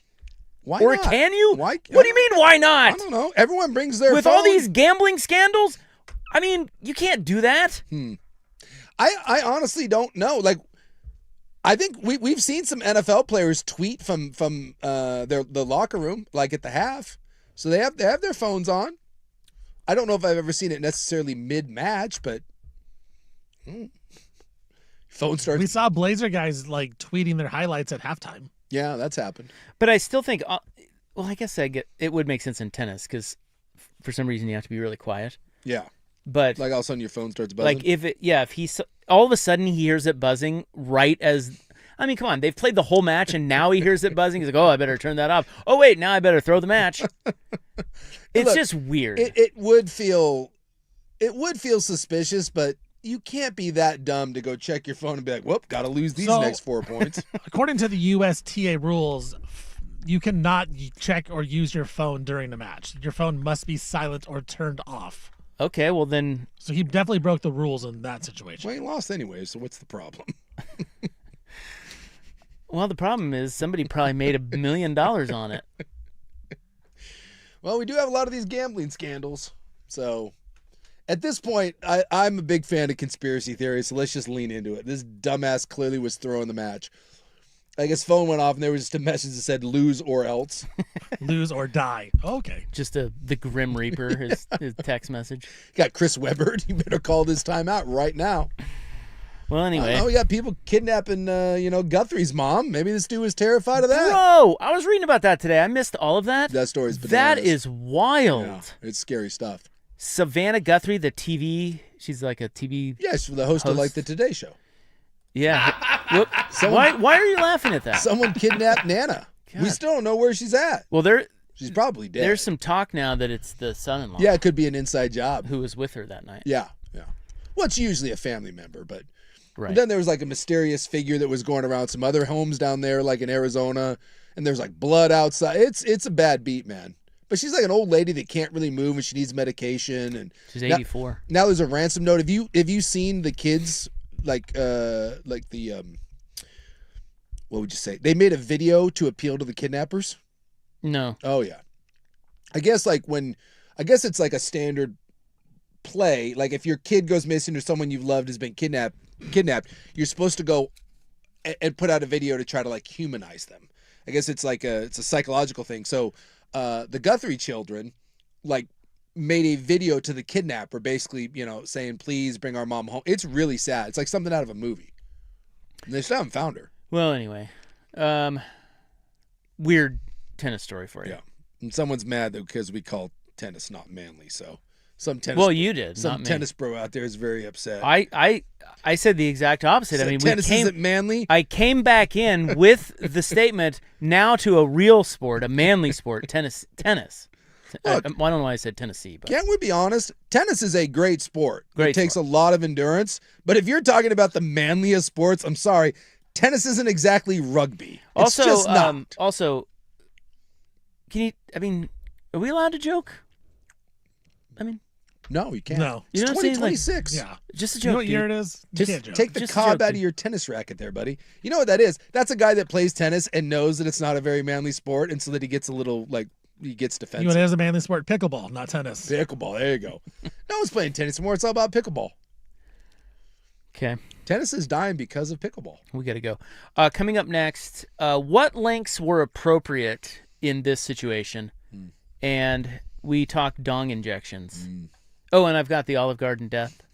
I know. I need to hear this story. I haven't heard this one. Bro. I kind of want to know how you die at the Olive Garden. Well, wait till you hear. Chicky chicky parm parm. And then I also could go want to for a parm right now. I want to make sure you guys eulogize this person properly because they passed when I was away, I don't know if I remember someone dying. and we need to at least mention it. So we'll get to those items coming up next. Club on the Fan.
Now, from the George McCoy and Warren Allen Sports Desk, a Sports Center update on the Fan Sports Network, 105.1 FM and 1080 AM.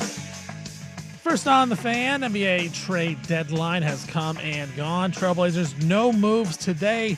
So the only move is to get Vit Krejci into the mix. Next up, we'll see the Blazers take on the Grizzlies on Friday. Head coach Thiago Splitter says Denny Avdia may or may not play. Probably not, though. He's listed as questionable, while Scoot Henderson Listed as probable, Thiago Splitters expects Scoot to play and make his season debut tomorrow. Pacers made the biggest splash today, trading for Clippers center Ivica Zubac. Clippers will be getting Benedict Mathurin, Isaiah Jackson, 2 first-round picks, and a second-round pick. While the Pacers, they get Zubac. They're 13-38 on the season, one of the worst records in the NBA, but loading up for next year when Tyrese Haliburton can come back off that torn Achilles tendon he suffered in Game 7 of the NBA Finals. Thunder star Shai Gilgeous-Alexander, he sustained an abdominal injury, and he'll be out at least through the All-Star break because of it. Thunder will then reevaluate SGA after the break, but he will miss the next at least 4 games for the Thunder. NFL announced today that the 49ers and the Rams will be the game down in Melbourne next season. It's the first regular season game down in Australia, and the NFL has 9 scheduled international games. SEC Conference announced that it will distribute a record total of $1.03 billion in revenue to its 16 member schools. That averages out to $72.4 million for each university. For more sports scores and stories in 30 minutes, I'm Stephen Vaughn from the George McCoy at Warren Allen Sports Desk. Hurt and missing work. Insurance companies acting like jerks. Don't call your mom. Call George McCoy at WarrenAllen.com. The home of Primetime.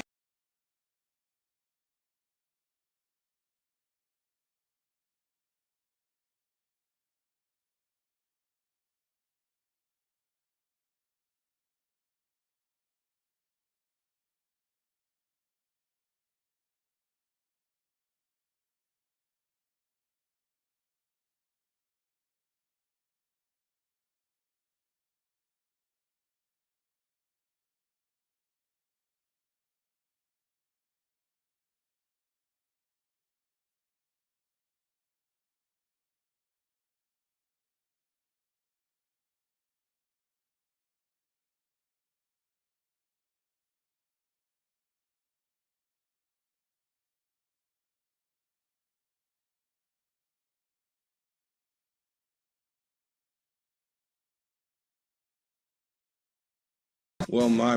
Yeah, so there's a 20-12-5 upset. Yeah, so there's a 20-12-5 upset. I like that you're here. I love the 20-12-5. Smash, smash, smash. Okay, we apologize. You're not gonna arrest me. It's time for the club, baby. On 105.1 and 1080, The Fan. Got my Michelob Ultra joints. Ooh-wee. The Michelob Ultra joints. Okay, Chet. By the way, I've seen a disturbing amount of Michelob Ultras. Like, that's becoming a thing. Is it? Yeah, I don't know why, but it's, I think Landman, right? He was drinking those. Yeah. I don't know why, just like lately. I think it's a Midwestern thing. Is that it? That is becoming? Maybe upper Midwest. Because my new daughter-in-law's dad, when he comes to visit, they buy Michelob Ultras. Yeah. So I don't know. Look, It's got to be better than Coors Light. Are they a sponsor? I hope not. Because, and I'm sure, look, Coors Light's great. Whatever. Not for me, but whatever. I was going to tell you that I've got 2 bits of news from my golfing escapades in Mexico while we were down there. Bring the sticks? Oh, yeah. Yeah. We played a couple times. And one of the courses, they gave out free beer. Okay. And it's kind of cool. Like, I've never really seen that. But on one hole, and one hole only, they have a big cooler, and they just say, take a beer. All right. It's kind of nice. Yeah. And it was all Coors Light. Really? In Mexico. In Mexico? Yes. You would think that you'd get, I mean, there's a lot of different Mexican lagers. Well, I feel like they're catering to the Americans. To the Americans. But so that's what I'm saying. Like, the Coors, well, I guess no. The Coors Light, is that catering? Because... No, I don't know why they chose Coors Light. Probably because it's just cheap. It's just cheap. But... Because I was going to say, like, is that... And look, I'm not complaining. It was free. No. But at the same time, after having drank a Coors Light first time in a long time, or a couple Coors Lights, actually, that is disgusting. Swill. It's disgusting. You're going disgusting, huh? Well, I mean, okay, maybe not the right word. It's just water. Yes. Like, there's nothing to it. No. I can drink a lot of Coors Light. It's just... I think the benefit, I think the appeal of the Coors Light, and maybe it's the same thing with the Michelob Ultra joints, is you can just drink them all day with no... Who gets drunk off a Coors Light? Well, anyway, the other thing that happened out there, a lot of wildlife on the golf course. On the courses? What do you got? Yeah. Well... The chupacabras? I kept calling them the chupacabras because I could never remember their names. But have you ever heard of a coati? Coati. Yeah, look up Coati. And they're these little raccoon-looking things. They're not that little. Some of them can be, I mean, they're not huge either, but they're like little raccoons. Yeah, I know what you're talking about. They're like a cross between monkeys and raccoons. Kind of looks like a weasel, if you will. Yeah, but bigger. It's got a little striped tail. Yeah, those things are adorable. Were they out there a bunch? They're not adorable. No? And they are, they're awful. And they were out there a bunch, and they are freaking smart. So they are getting into people's golf bags and in your golf cart, and they're just looking for food. Yeah. And apparently they're smart enough to, like, know when they see a golf cart, they all come running. And it's like 20 of them. And they all come running.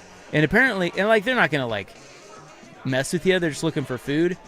But they say if you domesticate them, and some people try to, they're awful. They're like domesticating monkeys. Oh. See, I think this kind of looks awesome. I would 100% want to party with this thing. So, you don't think that thing looks cute? I mean, it's fine. But I'm saying this because I just experienced, I've had to fight them off for 18 holes. Did you get mugged? Like, dude, yes. Dude, they are relentless. And I mean relentless. They got a chicken Caesar wrap out of our cart because I was not warned, and I blame the course for that. Later, I saw the sign that said, protect your food from these, and they also said protect your wallets from these animals, which I think is weird. Yeah. Well, like when you're in Southeast Asia, they have to do that. They tell you to make sure everything is zipped up because the monkeys, they will come by and they'll take whatever. Same thing they'll here. take whatever. This is the same thing. Yeah. And these things don't even have to smell food. They just are smart enough to know when the golf cart rolls up, ooh, there could be food. Yeah. And they sniff your bag. They jump on your golf bag and sniff through there. They're like, it's like you're going through customs.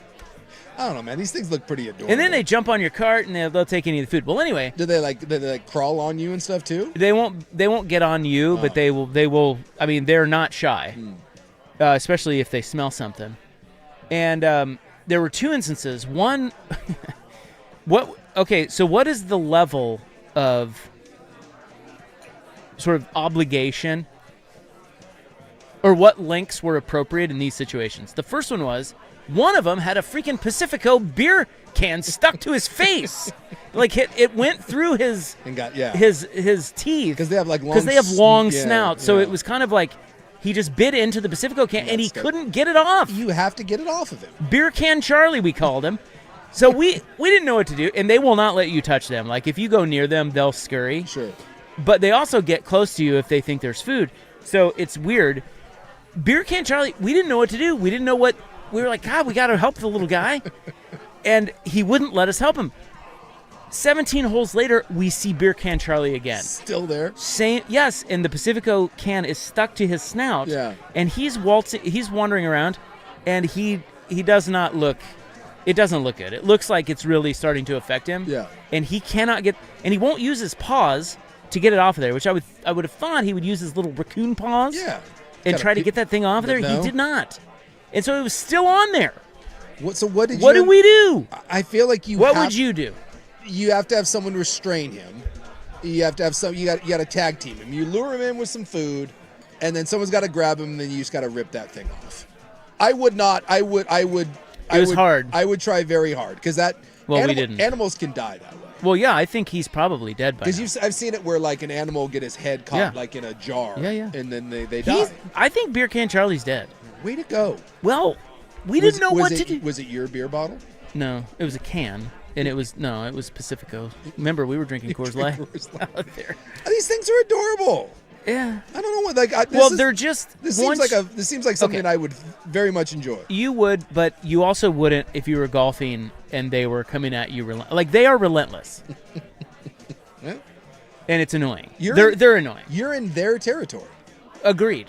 So you have to deal with it. And I did. I'm just saying I don't think they're that cute. See, I disagree. I'm on Team Quixote. Is that what they are? They're called coatis, or as I like to call them, chupacabras. I, too, would have called them chupacabras. And I would have eventually just tried to steal one and take it home and make it my best friend. Here's the second scenario. Second scenario was, these little dudes, they jump in the trash cans. And they're smart. So we watched one of them go into the trash, like, the flap with the flap on the, like the brown canister with the flap. Yeah, push it in. And this coatee jumps up there, pushes the door open, and dives in there. And we're like, oh, God. It's stuck in there We're going to have to help this coatee. Beer Can Charlie's over there. We got this guy. It's like, these guys are idiots. So and then he comes out. He put his little coatee paw, and he just jumped right back out. We're like, my God, these things are amazing. Well, then we see another one down the road do it again. Mm-hmm. Or no, sorry. We came up to a trash can later, and there was one in there, and he was trying to get out, and he couldn't. And so now, what is our level of obligation? You have to help him out. Well, we tried. So we opened the door with our golf club. You stick your golf club, and the door's open. Jump out, right? Well, he didn't. Stupid Cody. Take the lid off. What does he do? Well, we couldn't. The lid was guarded by the sort of the. Oh. You had to unlock it. Sure. So they don't want you taking the lid off because they think that I would imagine the Codys take the lids off. They're smart enough to do that. I kind of love these things. So. What we did, we thought he died in there. Yeah. Because he got really quiet all of a sudden. We said a prayer. Maybe you put some food. At that point, you just throw your Caesar wrap down in there so he has something to eat. Well, they already ate that. They ate that a long time ago. I'm watching some video of these animals during a PGA Tour event. You're right. There's like 20 of them, Dude, all in a group, just sniffing the ground, like approaching people, trying to eat. Well, food. we wondered about that because the course you're talking about is the course we played. And they're everywhere out there, and they play big tournaments there. I don't know how they, with walking galleries and people drinking and eating and food and stuff, I don't know how they police that. All I know is this, honestly, like this, I'm watching the golf videos. This is like a fever dream. This is like what I want. This is like, if you could describe my ultimate golf experience, it would be a wonderful golf course in Mexico. I'm heavily drinking, and now I just have cool raccoon monkeys hanging around me that are actively trying to rummage through my things. Like, this is everything I could want. So what we ended up doing with the second Coty, who was stuck in the trash can.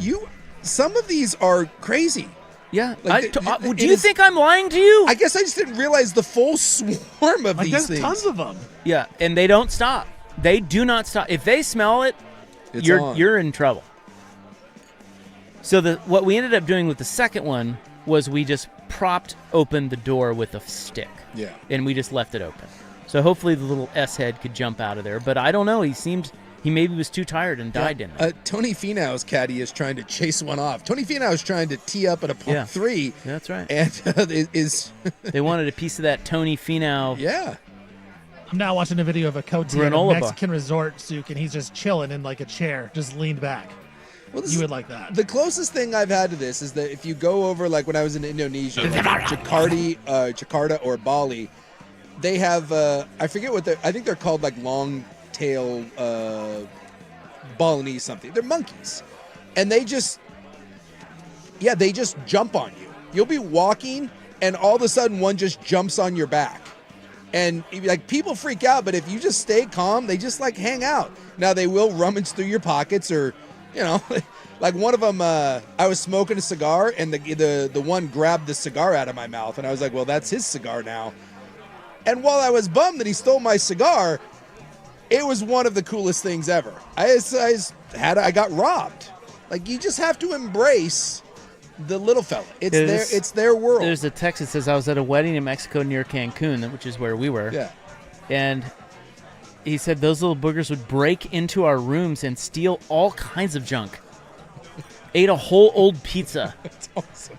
Dude, they're animals. Well, they are animals. Oh, yeah. I guess that's true. So anyway. Apparently there's a video of Jameis Winston befriending these things. You want to talk about Jameis Winston's on a golf course and he's befriending them. Dude, why have I not been made aware? I've been to Mexico so many times and I've never encountered these things. I feel like I've been cheated. Here's another one that says, I'm sure they got a guy for when the tournament is in town and we probably don't want to know how they dispose of them. Yeah. And it's probably true. Have you seen the iguanas in Florida, by the way? There were a lot of iguanas out there too, by the way, in Mexico. Yeah. No, what do you mean? So, what does that mean? Well, I guess, we've talked about, you mentioned how they dispose of them. So, in Florida, they have the snakes that are an invasive species that they can't get rid of. They can't figure out how to do it. I guess iguanas are the same way. someone introduced iguanas there and they can't get rid of them. And so they've done the same thing like the iguana hunts, and it never really makes much of a difference. I guess Florida has had an unseasonal cold wave that has come through there. The whole East Coast getting chilly. So I guess the temperatures have dropped so much in Florida that when a temperature drops to a certain point, the iguanas go into like a coma. So all the iguanas in the trees, No, they just fall. they've just fallen. Yeah. And And you think they're dead, but they're not. They're not. But now the Florida like Fish and Game is telling everyone, gather them up and get rid of them. So you see now people are going through with like trash cans and they're just gathering up hundreds of these. Like there's photos of people with like hundreds of iguanas that technically aren't dead, and they say to bring them in to humanely euthanize them. People aren't humanely euthanizing them. There's like a iguana genocide going on right now. And they're all for it because they've been trying to get rid of them for years, and it turns out all they needed was a cold wave. But it's crazy. People are filming them just falling out of trees. And I kind of feel bad for the iguanas. Just hanging out in a tree. Yeah. Next thing you know, Well, it's waking up in a bag. I mean, you realize, like you say, I mean, ultimately, this is why I'm an animal guy. I love the animals. Yeah. It's like we're in their territory. We're in their environment. Yeah. Trying to make birdies, and they're out here trying to eat our food. I can't be mad at that. No. But it was a little. A little much? It was a lot. Yeah. Those little suckers. So rest in peace, Beer Can Charlie. Yeah. I hope you're doing. I hope somebody. Well, that's the other thing is that I forgot to tell you, but one of the staff members of the course was driving around on a golf cart right when we were at Beer Can Charlie's second sighting. Yeah. He looked right at him and drove right off. Didn't care. Did not care. They don't care about those things. I'm out there. guessing it's probably such a nuisance. that- Exactly. All right. We've been avoiding it. We must talk dong injections. It's a thing. It is a thing. It actually is Yeah. a thing. And we'll get to that next on The Fan.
Well, anything to get an edge, right?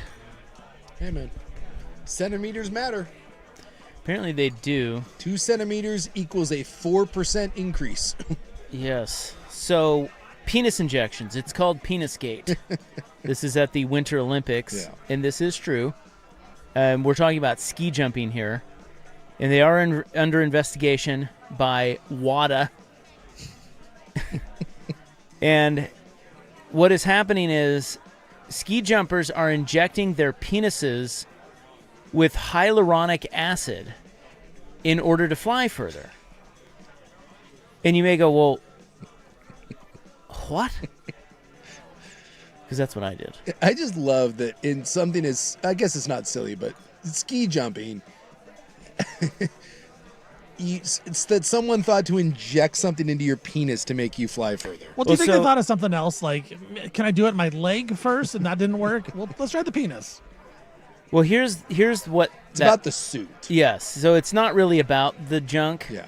It's about the suit. And here's what they're saying. So one study found that every 2 centimeters in suit size circumference reduces drag by 4% and increases lift by 5%. Yes. So it said that a 2 centimeter change in the suits was equivalent to an extra 5.8 meters in jump length. Yeah, so people before this were doctoring their suits. And so who's in charge of the ski jumping put a kibosh on this and said, no, we have strict rules now on how your suit has to fit. But if you've got a bigger dong, then your suit has to be bigger. That's right. Therefore, you inject the wang, you get a bigger wang, your suit gets bigger, and next thing you know, you're Eddie the Eagle. The other thing they're doing is they're putting clay in their underwear. Yeah. Which is like a dump in your pants. Yes, but again, it allows you to have a bigger suit. So in theory, if you just took a crap in your pants and then got an erection, when it came to fit your suit, because I guess they have like it's like a 3D thing now. You have to get your suit made a certain way. So it does appear that if you took a big dump and then took some Cialis, you would have an advantage. Yeah, so if they do these things, it makes their measurements temporarily bigger, and therefore their suit is looser for when they compete. Yes, and then you can. And then like the flying squirrel, you've got to. Yeah. Because when they spread their legs really wide, right, that creates lift because the suit like hangs down. This sounds like the sport for me. Honestly, it's kind of genius. It really is. Like, Yes. It's amazing that they thought of this. So it says it is possible to achieve a temporary visual thickening of the penis by injecting hyaluronic acid. Yeah. Such an injection is not medically indicated and is associated with risks. Wouldn't you just get a penile implant? Wouldn't you just get like a fake, like a Dirk Diggler sort of thing? Well, no. You want it temporarily because you want it to go away for the suit to be bigger. That's true. You don't want. Yeah. You don't want the hog for when you jump. You only want the hog for the measurement of the suit. That's true. Yeah, I guess I was like, yeah, because then you just have. If you had a big old crank in there, that's no good. That's not good. That'll slow you down. That's why Steven said sounds like a sport for him. Yeah. Because he's a small penised man. What if you had a big crank for your suit, but then you did like a tuck and fold sort of situation? Yeah, I wonder about that. That's a good point. Like if it's about the suit, couldn't you tuck? Yeah, gain the looseness of the suit. I would think you'd want to tuck. I'm guessing that there's a tucking factor here. Like when I played center, we would wear jocks that were way too small because you'd want everything to be really, really tight. Otherwise, you kept snapping yourself in the nuts. So probably, my guess is that when you're ski jumping, you want a very, very tight fitting jock and then a loose suit. Or you just do the tuck, although I would think that that'd be uncomfortable when you do the leg spread. Can you properly tuck with a leg spread? Maybe some tape involved. I don't know. So if you're wondering who's cheating, when you said that they were altering the suits, that was Norway. The freaking Nords. I knew it. Yeah, the Norway, and they caught them. So now they're having to resort to more extreme measures. Are the injections a one-person job, or do they have like a guy on the team that's the injector? I'm guessing there's someone that injects for you. You want that job? What's your job? Inject penises. Hey, look, everyone plays a role in the team, right? Gotta win Right. you got to win that medal. You probably wear gloves. It's a sterile environment, I would assume. Also, ow. I've been injected a lot of places in my life. I've never had a needle in my penis, and I can't say that I would want that. We'll keep an eye on this for you Although that being said, because that's what we do. if this is a thing and you can temporarily get a bigger crank, you know that's coming to the States. There's going to be a bunch of bros getting ready to go out for the club, and they're like, all right, let's do it. Yeah. Let's inject each other. Let's inject each other before we head out. The new Ozempic. It's Yeah. the new pregame, yeah. Hyaluronic acid. Right in the old, you know what. I can't imagine that's healthy, but I can't imagine it is. I think the hyaluronic acid stuff, for whatever reason, I feel like you're putting that on your face. Like, I see a lot of beauty ads where they talk about that acid, like for like de-wrinkling of things. I feel like I don't know why. Like I've heard that before, like in face creams.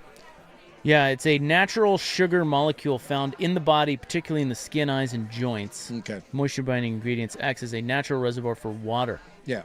For whatever reason, like all the women's ads, like, you know, L'Oreal or whatever, it's like, oh, hyaluronic acid in your. I'm like, It keeps skin plump. If you know what I'm saying. that's right. Boy, it's fascinating the things that people will do in order to gain just a That's right. slight Leave it to advantage. dudes. It's for women's faces. Yeah, let's go straight to the junk with it. Yeah. Okay, well, I got to get to the Olive Garden story because Yeah, I want to hear this. well, you haven't cheated, so don't cheat. I want your reaction on the air. Have not seen this Steven story. has already cheated, and he looked it up, and we were talking about it during the last break while you were out of the room. Well, in fairness, I saw it earlier today. Oh, you had already seen Yeah, I'd it. already Okay, seen so you knew. Yeah, this is So wild. someone has died. Someone has died. It's a sad story at the Olive Garden, but how they died is really, it's, dude, you're not going to believe it. Death by breadstick. That's coming up next. Here's Steven with SportsCenter. Now, from the George McCoy and Warren Allen Sports Desk, a Sports Center update on the Fan Sports Network, 105.1 FM and 1080 AM. First on Fan, NBA trade deadline has come and gone now, as the deadline was today. Trailblazers do not make another move. Vit Krejci is it for them. So next up is a game against the Grizzlies on Friday. Head coach Thiago Splitter says Denny Advia may or may not play. He's listed as questionable, while point guard Scoot Henderson probable for the game. He should be active and make his season debut for your Portland Trailblazers. Pacers made the biggest trade today. They traded for Clippers center Ivica Zubac. Clippers will be receiving Benedict Mather and Isaiah Jackson, 2 first-round picks and a second-round pick. Pacers having a really rough season, but they are planning for next year when Tyrese Halliburton can come back healthy off that torn Achilles in Game 7 of the NBA Finals. Thunder star Shai Gilgeous-Alexander, he sustained an abdominal injury and will be out at least through the All-Star break due to that injury. Thunder will then reevaluate SGA after the break, meaning he will miss at least 4 more regular season games. NFL honors are tonight, and Myles Garrett was just named the Defensive Player of the Year. He is the second player ever to win unanimously as Defensive Player of the Year. The other person to do that is J.J. Watt. The NFL also announced that the 49ers versus the Rams will be the game down in Melbourne next season. It'll be the first regular season game down in Australia. The NFL already has 9 scheduled international games for next season. For more sports scores and stories in 30 minutes, I'm Stephen Vaughn from the George McCoy at Warren Allen Sports Desk. Hurt and missing work. Insurance companies acting like jerks. Don't call your mom. Call George McCoy at WarrenAllen.com. Sports Saturday with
All right, the Olive Garden in Williamsport, Pennsylvania will never be the same. Okay.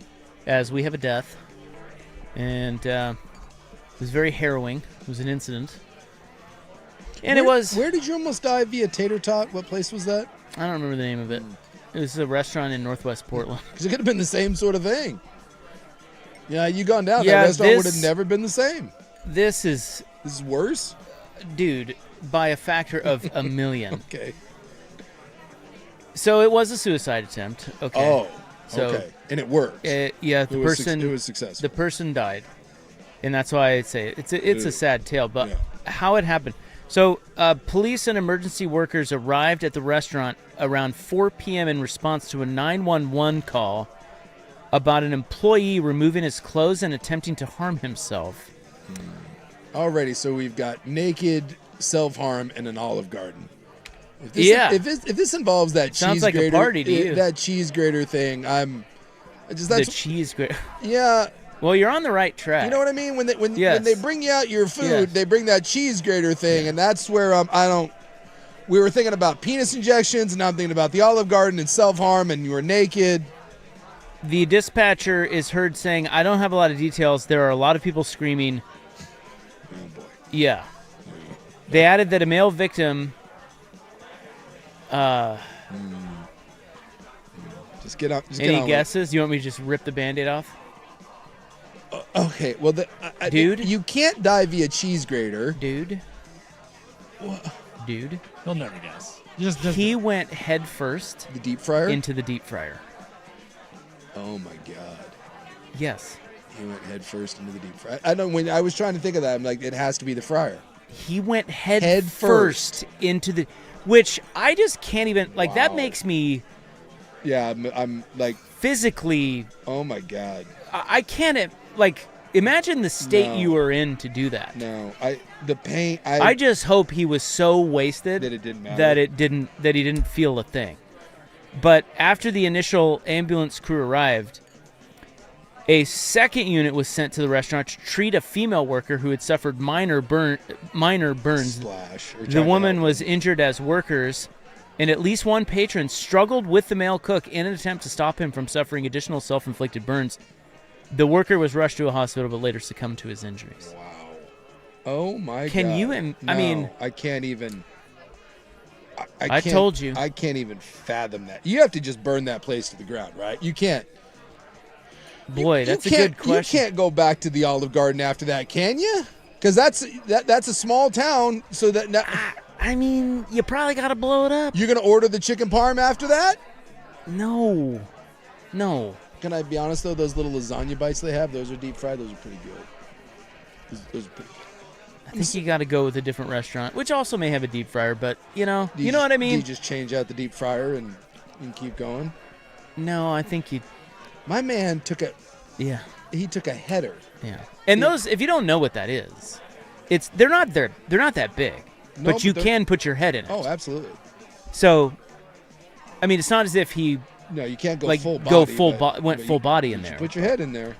I am just. Shocking death. I don't know why. I just was thinking cheese grater.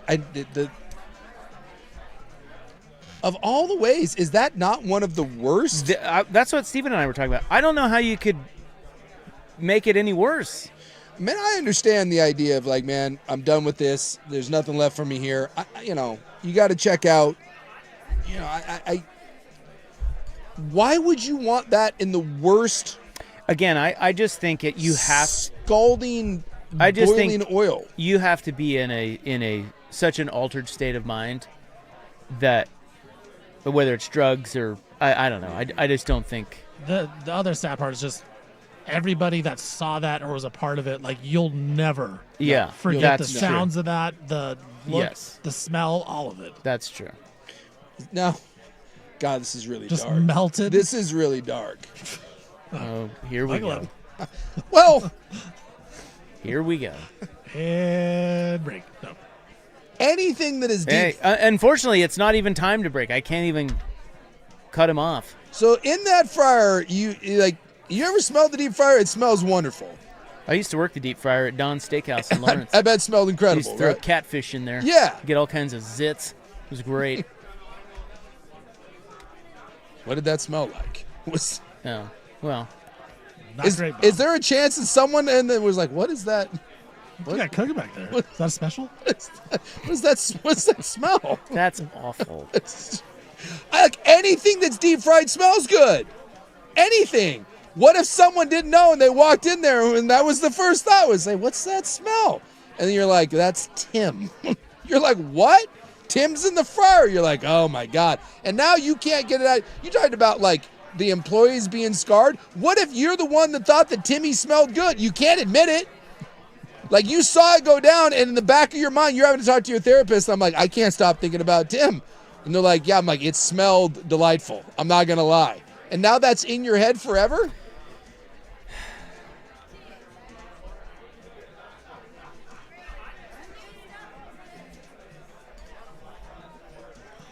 I don't know what to say. Yeah, I don't. I'm It's like uncomfortable. You're starting to wonder if it smelled good, didn't you? No, I'm uncomfortable. well, it's like Seinfeld when Kramer's been baking or roasted himself on the sun, and Newman gives him parsley. I don't know what that smells like. Well, it's a That sad is story. that is the worst possible way. Well, somebody mentioned wood chipper, which I think we've all the wo- thought about that. Yeah, the wood chipper I think would be instantaneous though, at least. I think that's right. I think there is a debate there of like wood chipper, you're just done. You're just done. But this guy did, like, they took him to the hospital. Like, he Yes. was. You're in there for a That's while. worse. That's worse. I just can't think of many worse ways to go. I really can't. I mean, how hot do you think that deep fryer gets? I mean, I'm sure we could look it up, I guess. What is a deep fryer? I mean, it's. It goes about 375. And it does say that it creates a crispy exterior. That's all I'm saying. God, will you stop it? It's what it says. God. Recommended for chicken tenders, fish, battered items. There's a breading joke in here, man. I'm not gonna say. Yeah, I'm not. Look, I just had to bring that. It was so shocking that I had to bring that to the table. But of course, Suk takes it there. Cannibalism. You said that other people. I'm not saying anyone's eating him. I'm just saying, what if it smelled kind of good? Yeah, it was seasonings. I've never smelled anything deep fried that wasn't good. Anytime someone's frying something, my first thought is, ooh, what's someone frying? It always smells delicious. Always. Poor bastard. Totally. It's a sad tale. Is it wrong that I kind of want Olive Garden? All we had to do was tell you about some guy dunking his head into the deep fryer, and now you want to go get some breadsticks? Breadsticks are delicious. I haven't thought about Olive Garden in forever. But now I kind of am like, well, maybe. How long does it take? So if you go feet first, wood chipper, how long before you pass out and not feel something? Once you hit the femoral artery, you're going to bleed out pretty quick. But you'd got to. It might take a little. It might take a little bit of time. Yeah. So I'm not going to ask the question. I think it would take a little. But which would you rather? If you had to.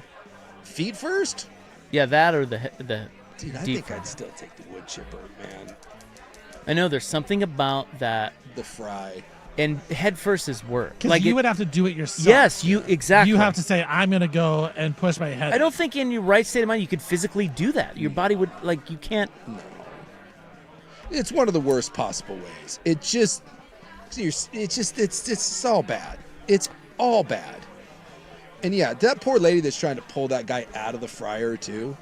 And no Yeah, offense, but you gotta help. I don't think you do. Yeah, the text that talks about the panko crumbs, that's what I'm talking about. The what now? What? There's panko breadcrumbs, and did he at least bread up before? I see you. He go out Did with you say did he at least bread up? he's going to go out with some flair. He did a little shake and bake. God. Puts that bag in there and get a nice even coating before he goes. That Suk's talking smell. It's going to smell better that way. I'm sorry, but if I see someone, I'm not helping that. That's one of those where I don't need. I just quit in that moment. Do they wear aprons at the Olive Garden? Do you have like a little whatever my Olive Garden uniform is? I just take it off. I hand it to the assistant manager, and I walk out. I'm like, I don't need to be here. At that point, welcome to the Outback Steakhouse. I then sign up for a therapist as well. Yeah, I moved on to the Bloomin' Onion. At that point, we're done. I'm not helping anyone. I'm not digging anyone out of the deep fryer. We're done. Job over. Thanks for coming. Yeah. That's a rough one. Yeah. And I'm going someplace that maybe doesn't have a deep fryer. Maybe like a Jimmy John's or something. Now, in other news, there is a death. We'll wrap it up with this, but there's a death that I hope you discussed on the show while I was away. But if you didn't, we're going to mention it coming up next on The Fan.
looked up medieval boiling. That was a thing, and they do say it is very slow. It is not in any way instantaneous. Well, I did have that thought. I was like, Yeah. after talking about the Olive Garden story, I thought, your mind wanders, and you're like, I wonder if they did at some point try to torture people that way. Yeah. And they, of course, did. Yeah. So apparently there's a guy by the name of Richard Roos who was the most famous. And his death, he was I guess it was Henry VIII. Because of this Richard Roos guy, he poisoned some porridge. And so Henry VIII made it, if you poisoned someone, the punishment was being boiled. I guess that was like one of the laws that he passed. Because he tried to poison some porridge and it killed 2 people, and then he was boiled in a big pool of oil, or they do fat as well, the tallow. So it's not good. That was like in the 1500s. But once Henry died, they decided not to do that anymore because it was viewed as quite brutal. Medieval times, man. Ugh. When I was in Scotland, there's a museum of torture, and it's that's in is that in? I think it's in Edinburgh. Edinburgh. Yeah, I think I saw that. The amount of things that you want to talk about, how messed up humans are, that like the thought that went into some of that stuff. Yeah, how they knew. Like I remember the rat one. Yeah. Where they place them on your stomach. There's like a hot cage that they place around your torso, and then they heat the cage up, and the rats will try to escape the cage, and the only way to escape the cage is to eat a hole through your chest. Yeah, they do that in Fast and Furious 2. Too Fast, Too Furious. I'm sorry, what? Of course they do. The movie Too Fast, Too Furious. They do the rat thing? Yeah, they try to get a window open so they can do do some bad things, and they put a rat on top of the police officer and put a bucket on it and heat it up. Well, I didn't expect Fast and the Furious to be there. I was not prepared for where that was going. Too Fast, Too Furious. Too Fast, Too Furious. Yeah, but you walk through that museum and you're just like, who sat around thinking of this? Like evil people. Evil people. People that with a lot of hate in their heart, man. Yeah. Let's hate, man. Just finding new and creative ways to screw over your fellow man. Yeah, we're so civilized now. Look, in all honesty, we kind of are. Look, we're not good humans inherently are just evil. We just are. The one thing when you read through history, we screw everything and we kill everything. It's what we do. But at least now we have some semblance of civilized society to where there's like general rules that we try to follow. Dude, back in the day, man, it was Thunderdome. We're not boiling anyone alive anymore. Well, but back then they thought they were following civilized rules. It was more the moral of it. Yeah, eye for an eye sort of thing. Right. Look, it's gotten better. That's all I'm saying. For anyone that always does I wish I could go back. No, you don't. It's always been worse. Always. Always, always, always. There's no point in the past where you would go back and you're like, oh, it's so much better than what it is now. It's not. It's better. So, did you guys talk about the death of Catherine O'Hara? Oh, yeah, we did. Good. That was sad. That made me so sad to see that. She was greatness. Absolute legend. Yes. Catherine O'Hara, one of my favorite female actresses. Mm-hmm. So many different great roles from. I mean, her work with Eugene Levy. Yeah. Just anytime those two are together, it makes you think they're married. Yes, like because they work so well so together. Good. All those Christopher Guest movies. She was the best. She was amazing in Schitt's Creek. You remember the episode where she played Funkhauser's? I think it was his sister in Curb Your Enthusiasm. Yeah. She was in the new. She was in the studio, the Seth Rogen show. Yeah, she played and also awesome. Also, yeah, she was phenomenal at just those little supporting roles, and she would steal every scene that she was in. And she wasn't that old. She was like 71. She was 71. Did you know the fun fact? Did you read about the fact that she had her heart was on the other side of her chest? Did you read that? No. Is that what? That's a thing. Is that what got her? No, I don't think so. Well, I didn't know if maybe that was like a defect in. No, I think it was a defect and it didn't kill her, but I didn't see what she died of. I just said they didn't. It said like brief illness. Very sad. 71 is way too young. Especially, yeah. No, it is. Home Alone as well. Oh, yeah, she was the mom from Home Alone. That's probably where most people know her. Just said, yeah, so far the family has only said a brief illness. Yeah. Oh, good. I'm glad you eulogized her better than you did the guy at Olive Garden by talking about what aioli he'd pair with. To be fair, she didn't take a header into a vat of oil. No, but what's the difference? They're both dead. There's a difference there. If I told you had to die and you could die after a brief illness or you had to take a header into some oil. Well, of course. I'm not to choose that, but that doesn't mean they're both dead. We could be nice to them. I just don't understand. Like, if you're going to commit suicide, why would you want to do it in the worst possible way? You would think that you would want to do it in a very quick, painless sort of way. Or at least something like that, like jumping off a building where you get like a rush for a little bit. You're like, and then splat. All right, we got to go. Or maybe we don't. I don't know. Seems late. Nemec's coming up next. I saw him out there. His kid's running around. Yeah, his daughter's here. Do you know what she said to me the second I walked out the door to go to the bathroom? She was clearly listening to the fryer story. She goes, deep fried. Kids today, nothing affects them. You're going to have to explain that one to Mom. I know. You can go home and be like, hey, I heard about a guy jumping into a fryer. Well, we put the disclaimer on the club open. Yeah, I see you over there. There she is again. I think she wants to be on the air. It is somewhat problematic when She has little kids start repeating something that you said. You're like, Shouldn't have said that. Yeah, my bad. Oh, yeah, Beetlejuice, also Catherine O'Hara. Yeah. She had that's a great body of work. R.I.P. Was she married? Her and, I think they said she was. But I don't know. Maybe she was married to Eugene Levy. It feels like she was married to a guy by the name of Bo Welch. Yeah. That'd be a fun person to be married to. I always wonder, like, if being married to a comedian like that would be funny, or is it or like, not? miserable? Yeah, I think it's funny. Yeah.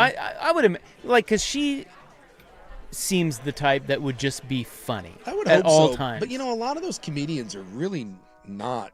No, I know. But I want to believe that she was the type that was just really funny and witty at all times. Yeah. Kind of like Kristen Wiig. Yeah, she seems like she would be delightful. She would just be hilarious. Tina Fey, maybe. No matter what. Yeah. Polar, all of them. Yeah.